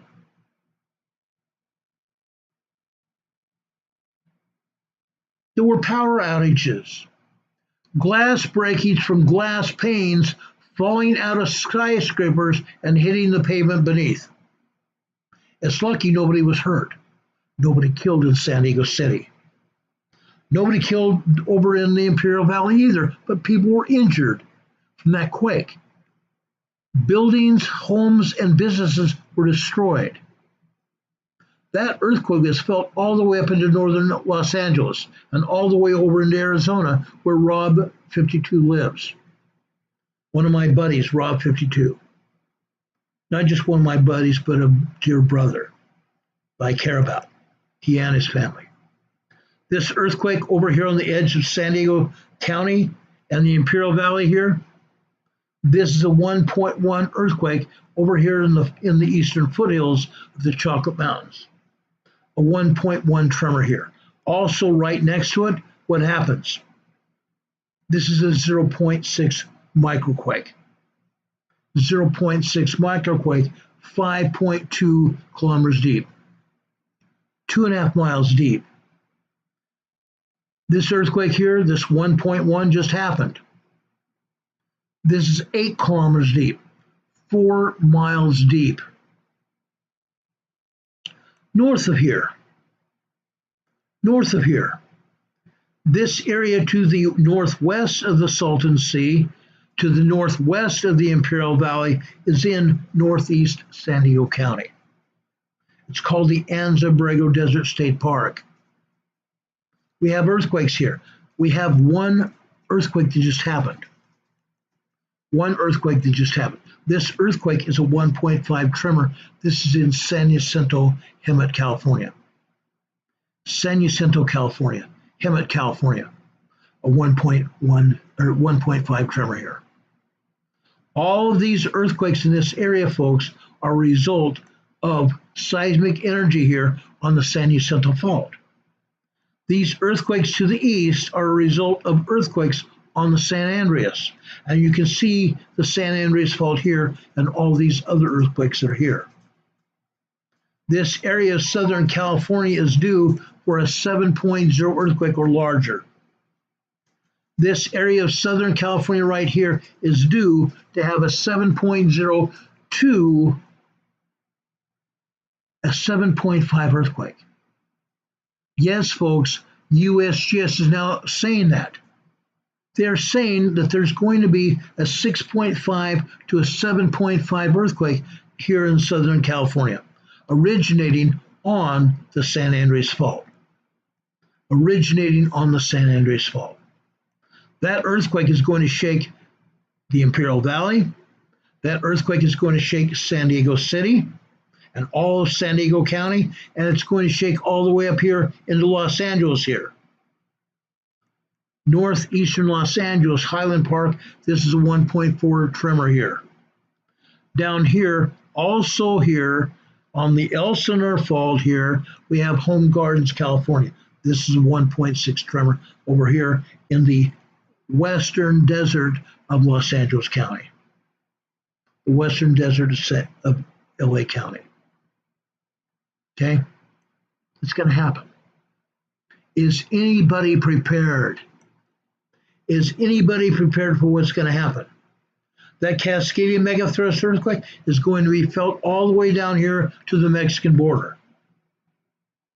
That earthquake that's going to originate just off the coast of Washington up here. Washington and Canada up here. That 9.0, 10.0 earthquake is going to be felt all the way down to the Mexican border. It's going to be felt all the way across the United States. It's going to be felt all the way across Canada as well. It's going to be felt up here in Alaska. And within 15 or 20 minutes after that earthquake hits, there's going to be a massive tsunami. That tsunami is going to hit here in Alaska. It's going to hit over here on the coastal areas of Western Canada. It's going to hit all the way up and down the coastline of the United States as well. A major tsunami. It's going to be anywhere from 50 to 150 feet high. What happened the last time this earthquake hit? We have records over here in Japan that tsunami crossed the entire Pacific. That tsunami was felt and seen over here in Japan. That's why we know the day and time that the tsunami occurred. And we know that the earthquake occurred over here just off the coast of Washington State and Canada. Northwestern Washington State and Canada, right here. We know it happened. There's evidence of it happened, and we're still seeing earthquakes here. Over here on the north or the southeast side of Vancouver Island, Salt Air, Canada, a 2.0 earthquake. Further southeast over here, this is Acme, Washington, another 2.0 earthquake. Further south, Carbonado, Washington, over here on the northwestern side of Mount Rainier. A 0.6 microquake. But they're only showing a 0.6 microquake. Why not? Because Mount Rainier today has 24 microquakes, 24 minor earthquakes, 2.0 and 2.9. They have at least 3.5 earthquakes, and not to be outdone. Not to be outdone at all. Mount St. Helens. Mount St. Helens. There's a swarm of earthquakes at Mount St. Helens. Guess what? Mount Rainier and Mount St. Helens are getting ready to erupt. USGS shows one microquake at Mount Rainier. Look at the microquakes they're showing here at Mount St. Helens, but they're only showing microquakes. For example, this one. This is a 0.5. on the eastern side of Mount St. Helens. Down here in the summit area, this is where we have a great big huge lava rock that's a plug of Mount St. Helens from the last time it erupted. That is a 0.2 microquake. Right here, they say this is a 0.4 microquake minus 0.4. That means it's above sea level. Guess what? This is a quarter of a mile deep inside Mount St. Helens.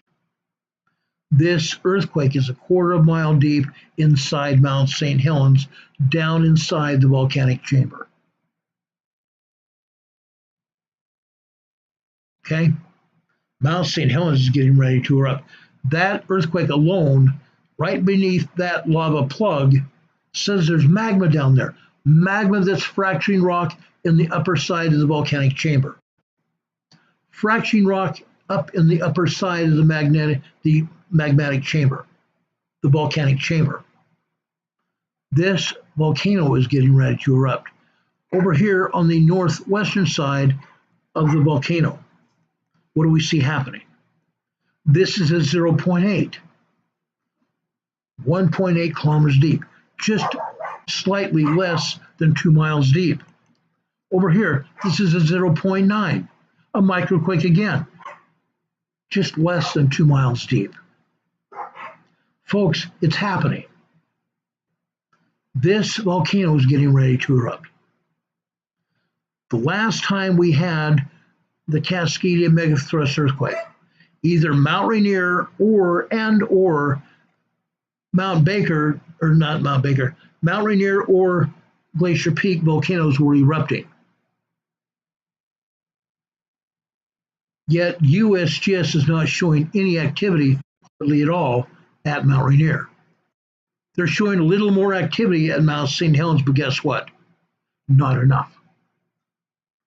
To the east of Mount St. Helens, for the first time in 4 years, they're showing a 2.0 where? At Mount Adams. Mount Adams, a 2.0 minor earthquake. There is a lot of activity at Mount Adams that they're not telling us. They're not telling us about. Further south, Mount Hood down here. Mount Hood right there.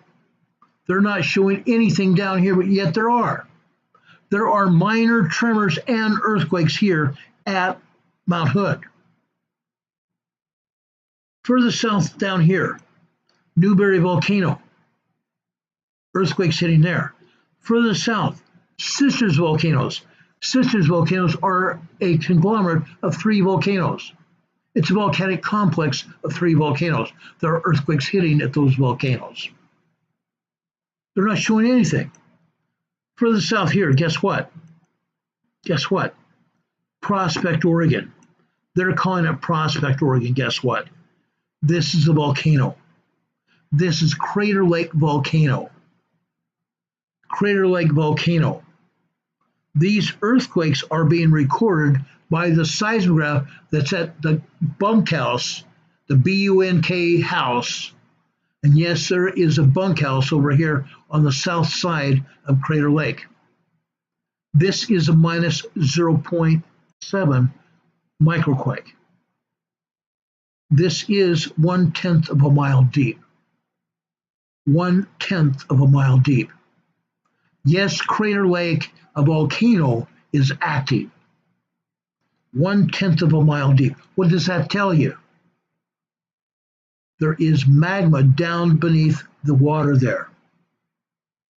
Down beneath the water. Okay? Right next to it. This is a 1.2 tremor. This is a quarter of a mile deep. Just south of there. This is a 0.8 microquake here. This is a half a mile deep. This is a half a mile deep. There is magma down beneath the water here. Down inside the volcano. Okay? We usually do not see earthquakes here on the USGS map because they refuse to show them. I have never in 5.5 years seen an earthquake at Crater Lake being shown on the USGS map. Never, never, ever. Just off the coast of Oregon. Just off the coast of Oregon. Let me show you this earthquake here. This is a 2.3 off the coast of Waldorf, Oregon. This is just east of the Cascadia subduction zone. Just east of the Cascadia subduction zone. Look at this. This is what they call the Cascadia fold thrust belt. The Cascadia fold thrust belt. There are seismic fields here. These are earthquake faults right off the coast of Waldorf, Oregon, up and down the coast of Washington and Oregon. This proves there is seismic energy there. We are going to have a major earthquake here probably within the next 5 years. Further to the south, one other earthquake here, also in the Cascadia, southern Cascadia fault zone. This is a 2.0 earthquake just off the coast of Petrolia, California, on the San Andreas Fault. A 2.0 earthquake off the coast of Northern California on the San Andreas Fault. Yes, folks, this is the San Andreas Fault.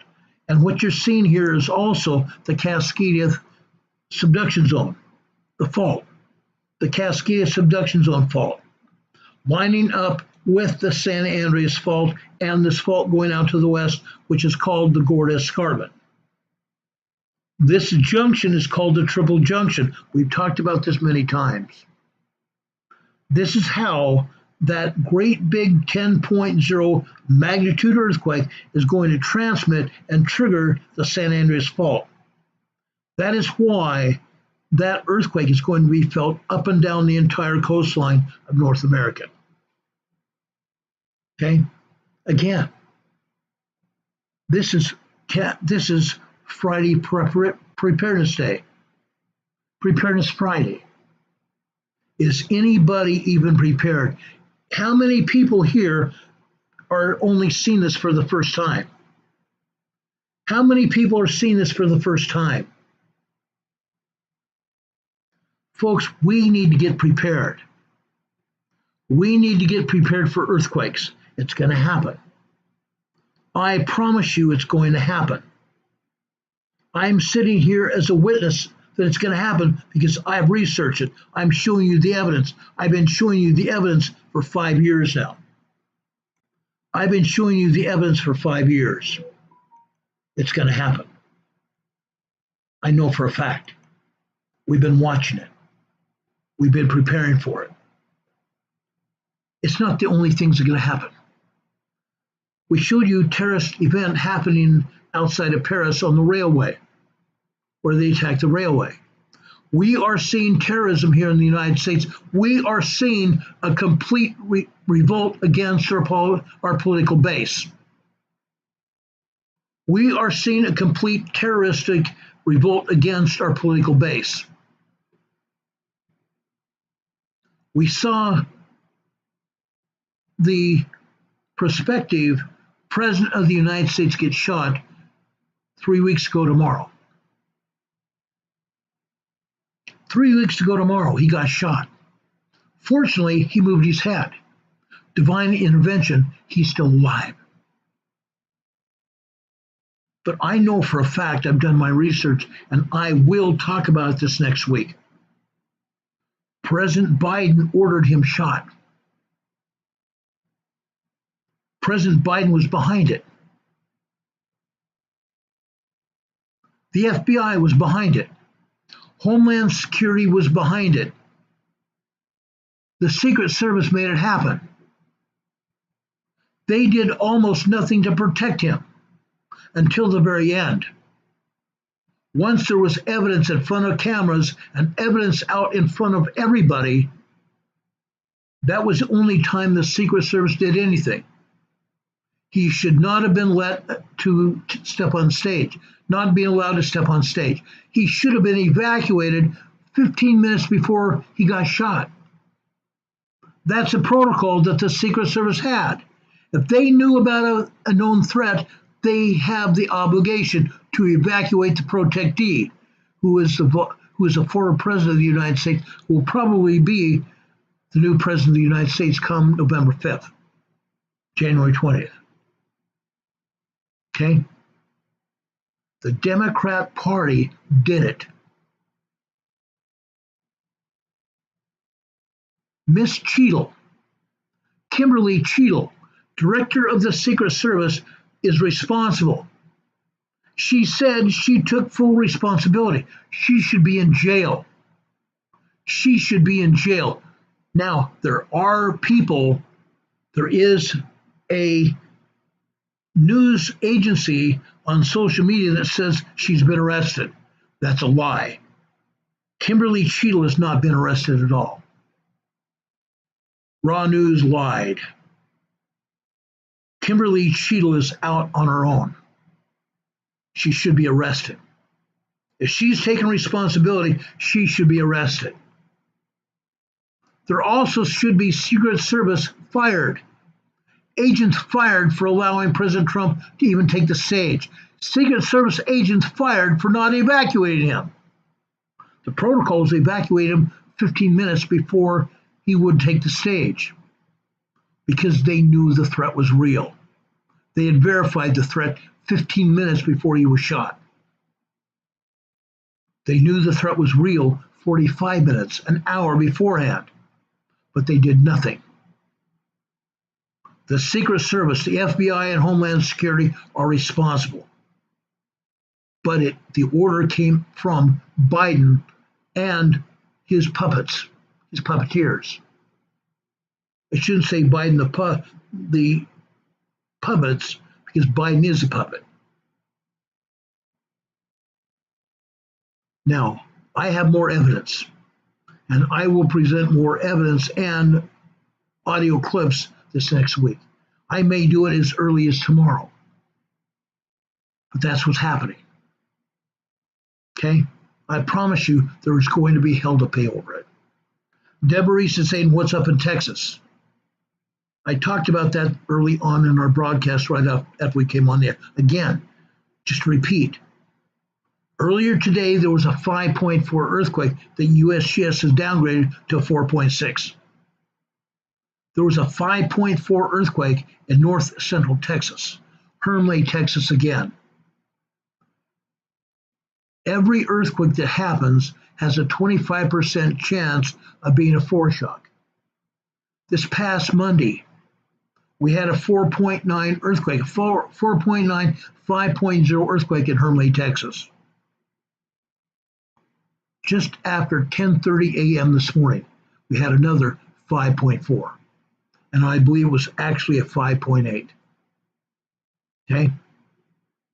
That's what happened in Texas. And other earthquakes have also hit in Texas as well. I talked about them at the beginning of the program. And if you want to know more about it and why they happen, go over, right after we get off the air today, go over to the beginning of our program, rewind it, and I explain exactly why they happened. Okay? Now, Mary M says shooters' parents called police. Yes, they did. Yes, they did. But the police didn't do much. The police didn't do much. 2 police officers went over to the building where the shooter was on the roof. One police officer put the other officer on his shoulders, boosted him up to the edge of the roof. That officer held onto the roof with his hands. Otherwise, he would have fallen. He saw the shooter. The shooter turned and pointed the rifle at him and told him to get out or he'd be shot. So he dropped down off the roof, and he and the other officer fell to the ground. And they put out the word that there was a shooter on the roof. This was 15 minutes before President Trump was shot. The radio call went out to the command post that the Secret Service had.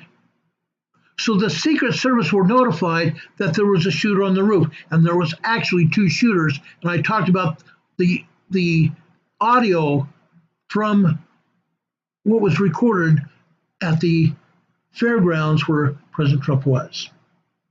There were two separate shooters. Two separate shooters shooting at President Trump. The Secret Service were told by the police on the roof that they had found 8 spent cartridges, 8 spent pieces of brass from the shooter who is now dead. 8 spent cartridges of brass. They lied. They lied. That shooter only shot 3 times. Another shooter shot 4 times, possibly 5. I proved that the other day. I showed you photographs of what happened, just in case you want to know. There may have been a third now. There is evidence of possibly a third shooter. Is anything being done? No. Yes, supposedly the FBI, the preeminent investigation agency of the world, is supposed to be investigating that shooting. Congress is investigating the shooting better than the FBI. The FBI is worthless, just as worthless as the USGS. Director Wray from the FBI should be fired. Director Chilo of the Secret Service has resigned. Otherwise, she would have been fired as well. But Wray needs to be fired. There's all kinds of evidence against Director Wray. All kinds of evidence against Director Wray. But no, Biden has not fired him. Secretary of Homeland Security Alejandro Mayorkas should be fired. He should be fired for a lot of reasons. He should be fired for everything that's happened or not happened at the Mexican border, because he's allowed it. He has allowed it. So he should be fired. But Homeland Security is the umbrella organization over all federal law enforcement organizations. They are the umbrella organization, so Mayorkas is responsible as well. He should be in jail. Sage put here in the chat say Wray should be in jail. I agree. He should be in jail. They all should be in jail. Biden should be in jail. Big K should be in jail. I am not going to say her name. I don't want to get booted off this channel. I'm not going to say her name. But Big K also should be in jail. She should not be running for president of the United States at all. At all. For those of you that don't know, Big K is worthless. She's absolutely worthless. But not just that.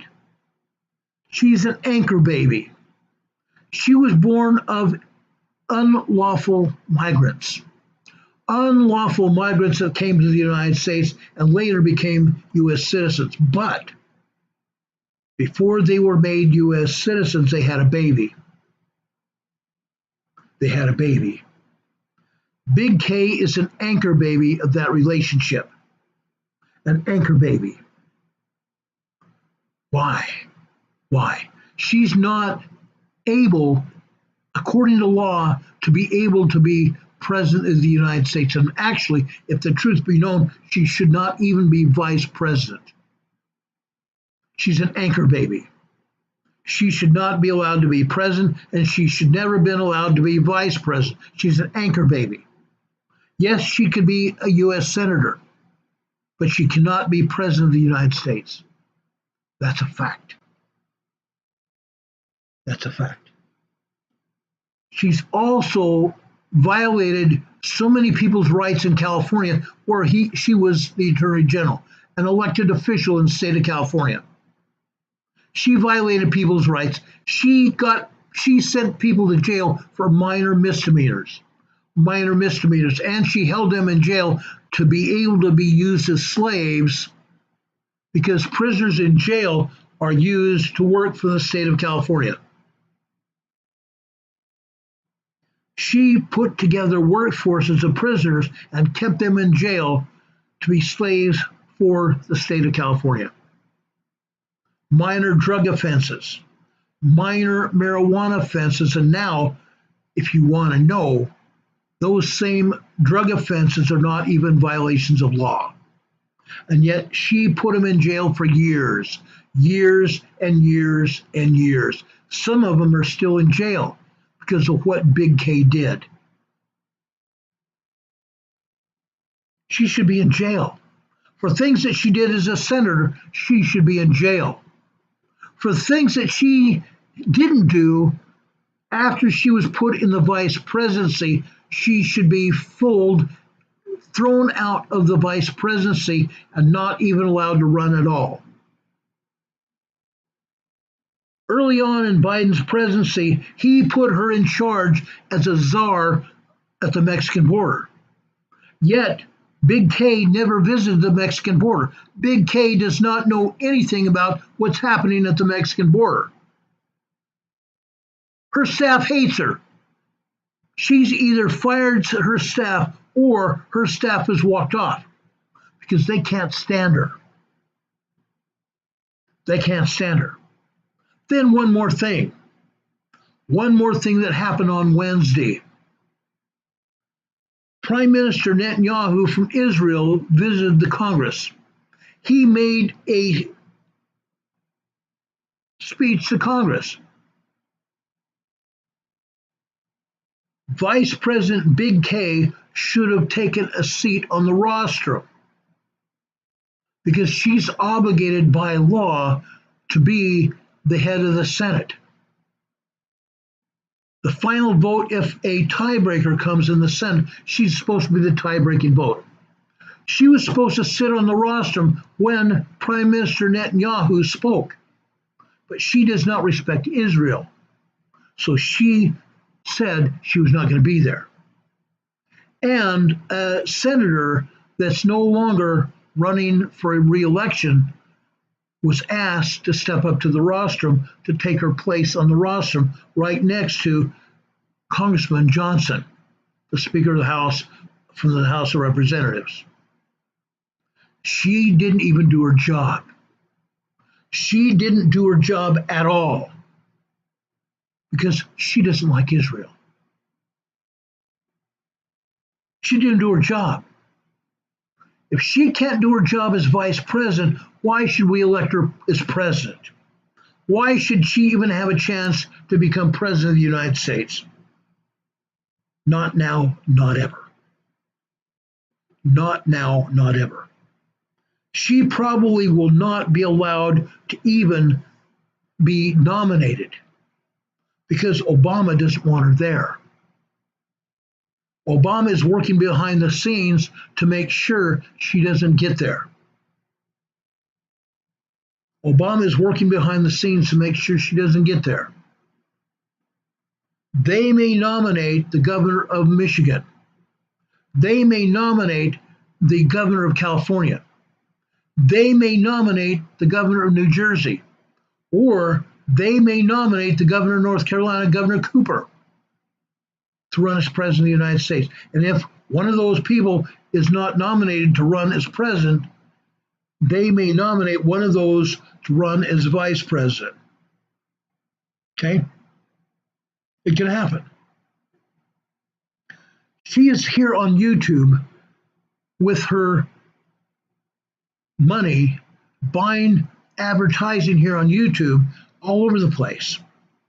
Right before we came on the air, it showed an advertisement from Big K asking for money. Don Patoka is here in our chat, one of my best friends. He's a mod on our channel. He says maybe Hillary as vice president. That's possible. And then, say Big K gets the presidency. After she gets sworn in as president, she resigns. Guess who would become president? Hillary Rodham Clinton, who should be in jail for what she and her husband have done. 47 people have died as a result of being friends with Hillary over the past 20 years. How would you like to be a friend of Hillary Clinton's? and end up dead on the Washington Mall. Yes, that happened. That happened. Highway Runner's here in the chat. Highway Runner is one of our friends as well.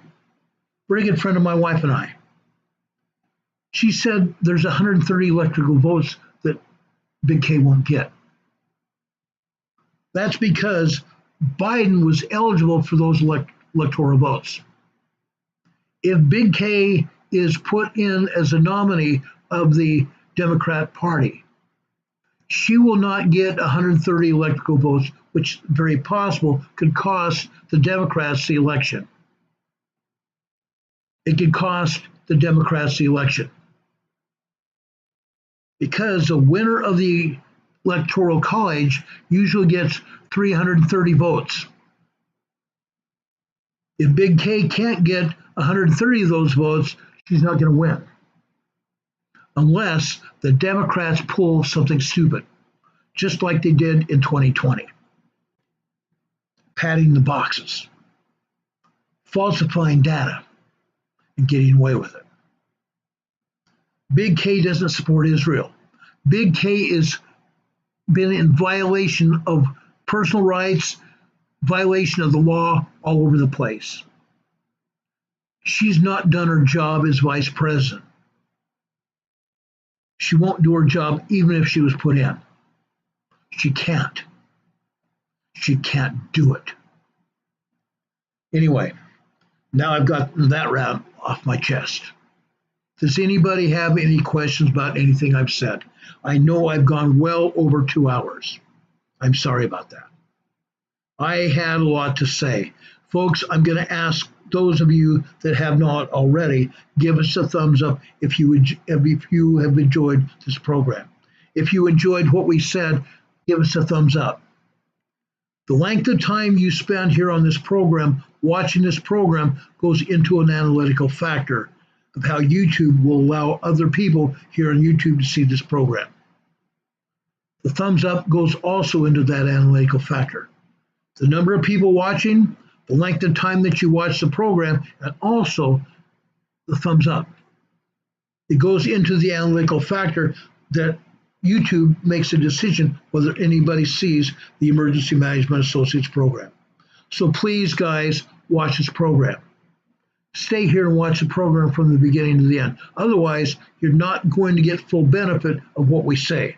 Just like someone else that came in here towards the end, they knew nothing about the earthquakes in Texas. Yet that's the first thing that we talked about. Okay? Folks, we need to do this. We need to show YouTube that we mean business, number one. We need to show YouTube that we are talking the truth. Give us a thumbs up. Watch this program beginning to end. Watch this program. Get your friends, your neighbors, your family members, your extended family, get the people you work with, and also your social media contacts to watch this program. Share it far and wide. Everybody needs this program. Everybody. We talk about emergencies. We talk about disasters of all kinds. Floods, fires, earthquakes, hurricanes, snow, rain, flooding. We talk about it all. We talk about political strife. This country, the United States of America, and England and France and every other country around the globe, including countries in South America, Australia, New Zealand, Japan. Everybody around the world is feeling what's going on because the United States allowed our country to be invaded. Biden and his cohorts allowed this country to be invaded. And Obama is also behind it. If Biden or any of his cronies that support him go to jail, so should Obama. Back during the Obama administration from 2008 to 2012, or through 2016, I should say, Obama said he was going to transform America, and that's exactly what he has done. He has destroyed this country. Obama and Biden have destroyed this country. They need to be taken out of circulation. They need to be arrested. I don't want anything bad to happen to them, meaning their lives lost. I'm not talking about that. I'm talking for them going to jail. They need to go to jail, and to go to jail now. The sooner the better. Folks, I have one other thing left to talk to you about. Every night I bring forth a scripture or a spiritual thought to share with you. Right now I'm going to the first epistle of John. This is chapter 1, verses 7, 8, and 9. Actually, I'm going to go back to verse 5. Thus then is the message which we have heard of him, and declare unto you, that God is light, and in him is no darkness at all. If we say we have fellowship with him and walk in darkness, we lie and do not know the truth. If we say we have the light and we walk in darkness, we don't know the truth at all. But, verse 7, but if we walk in the light, as he is in the light, we have fellowship one with another. And the blood of Jesus Christ, his Son, cleanses us from all sin. If we say that we have no sin, we deceive ourselves, and the truth is not in us. If we confess our sins, he that is faithful and just to forgive our sins and to cleanse us from all unrighteousness. Verse 10. If we say that we have not sinned, we make him a liar, and his word is not in us. Doesn't that describe us and us all over our countries? If we say we haven't sinned, we are lying. If we are in darkness and we say we have light, we are lying again. If we say we are supporters of Jesus Christ, and we're not, we are lying again. And the truth is not in us. And Jesus Christ will not bless us. We must take upon ourselves the name of Jesus Christ. We must talk to him. We must talk to our Heavenly Father. We need to obey the commandments if we are expected to even get through all of this. We are not going to be blessed if we don't do what the Lord has asked us to do. It's just not going to happen. Brothers and sisters, I love you. I care about you. I care about you more than almost anything besides my family. My God, my family, and you. My blood family and you. All of you are the most important to me. I love you all. May God bless you. May God be with you this day and always. God be with you until we meet again. God bless us. If anything else happens tonight, we'll be back on the air to tell you about it as soon as the information becomes available. Otherwise, we will see you Sunday during the day at 12 noon for Come Follow Me, the Savior said, our Sunday school class that we've been doing every Sunday for the past 4 years since the pandemic. I'm here for you. I'm here during the week to tell you what's going on, and even on weekends. If there's enough information that you need to hear, I come on the air before and after my Sunday school class. Sometimes I come in on Saturdays if there's enough to talk about that's serious enough. Yes, I monitor things 24/7 every day. May God bless you. God be with you until we meet again.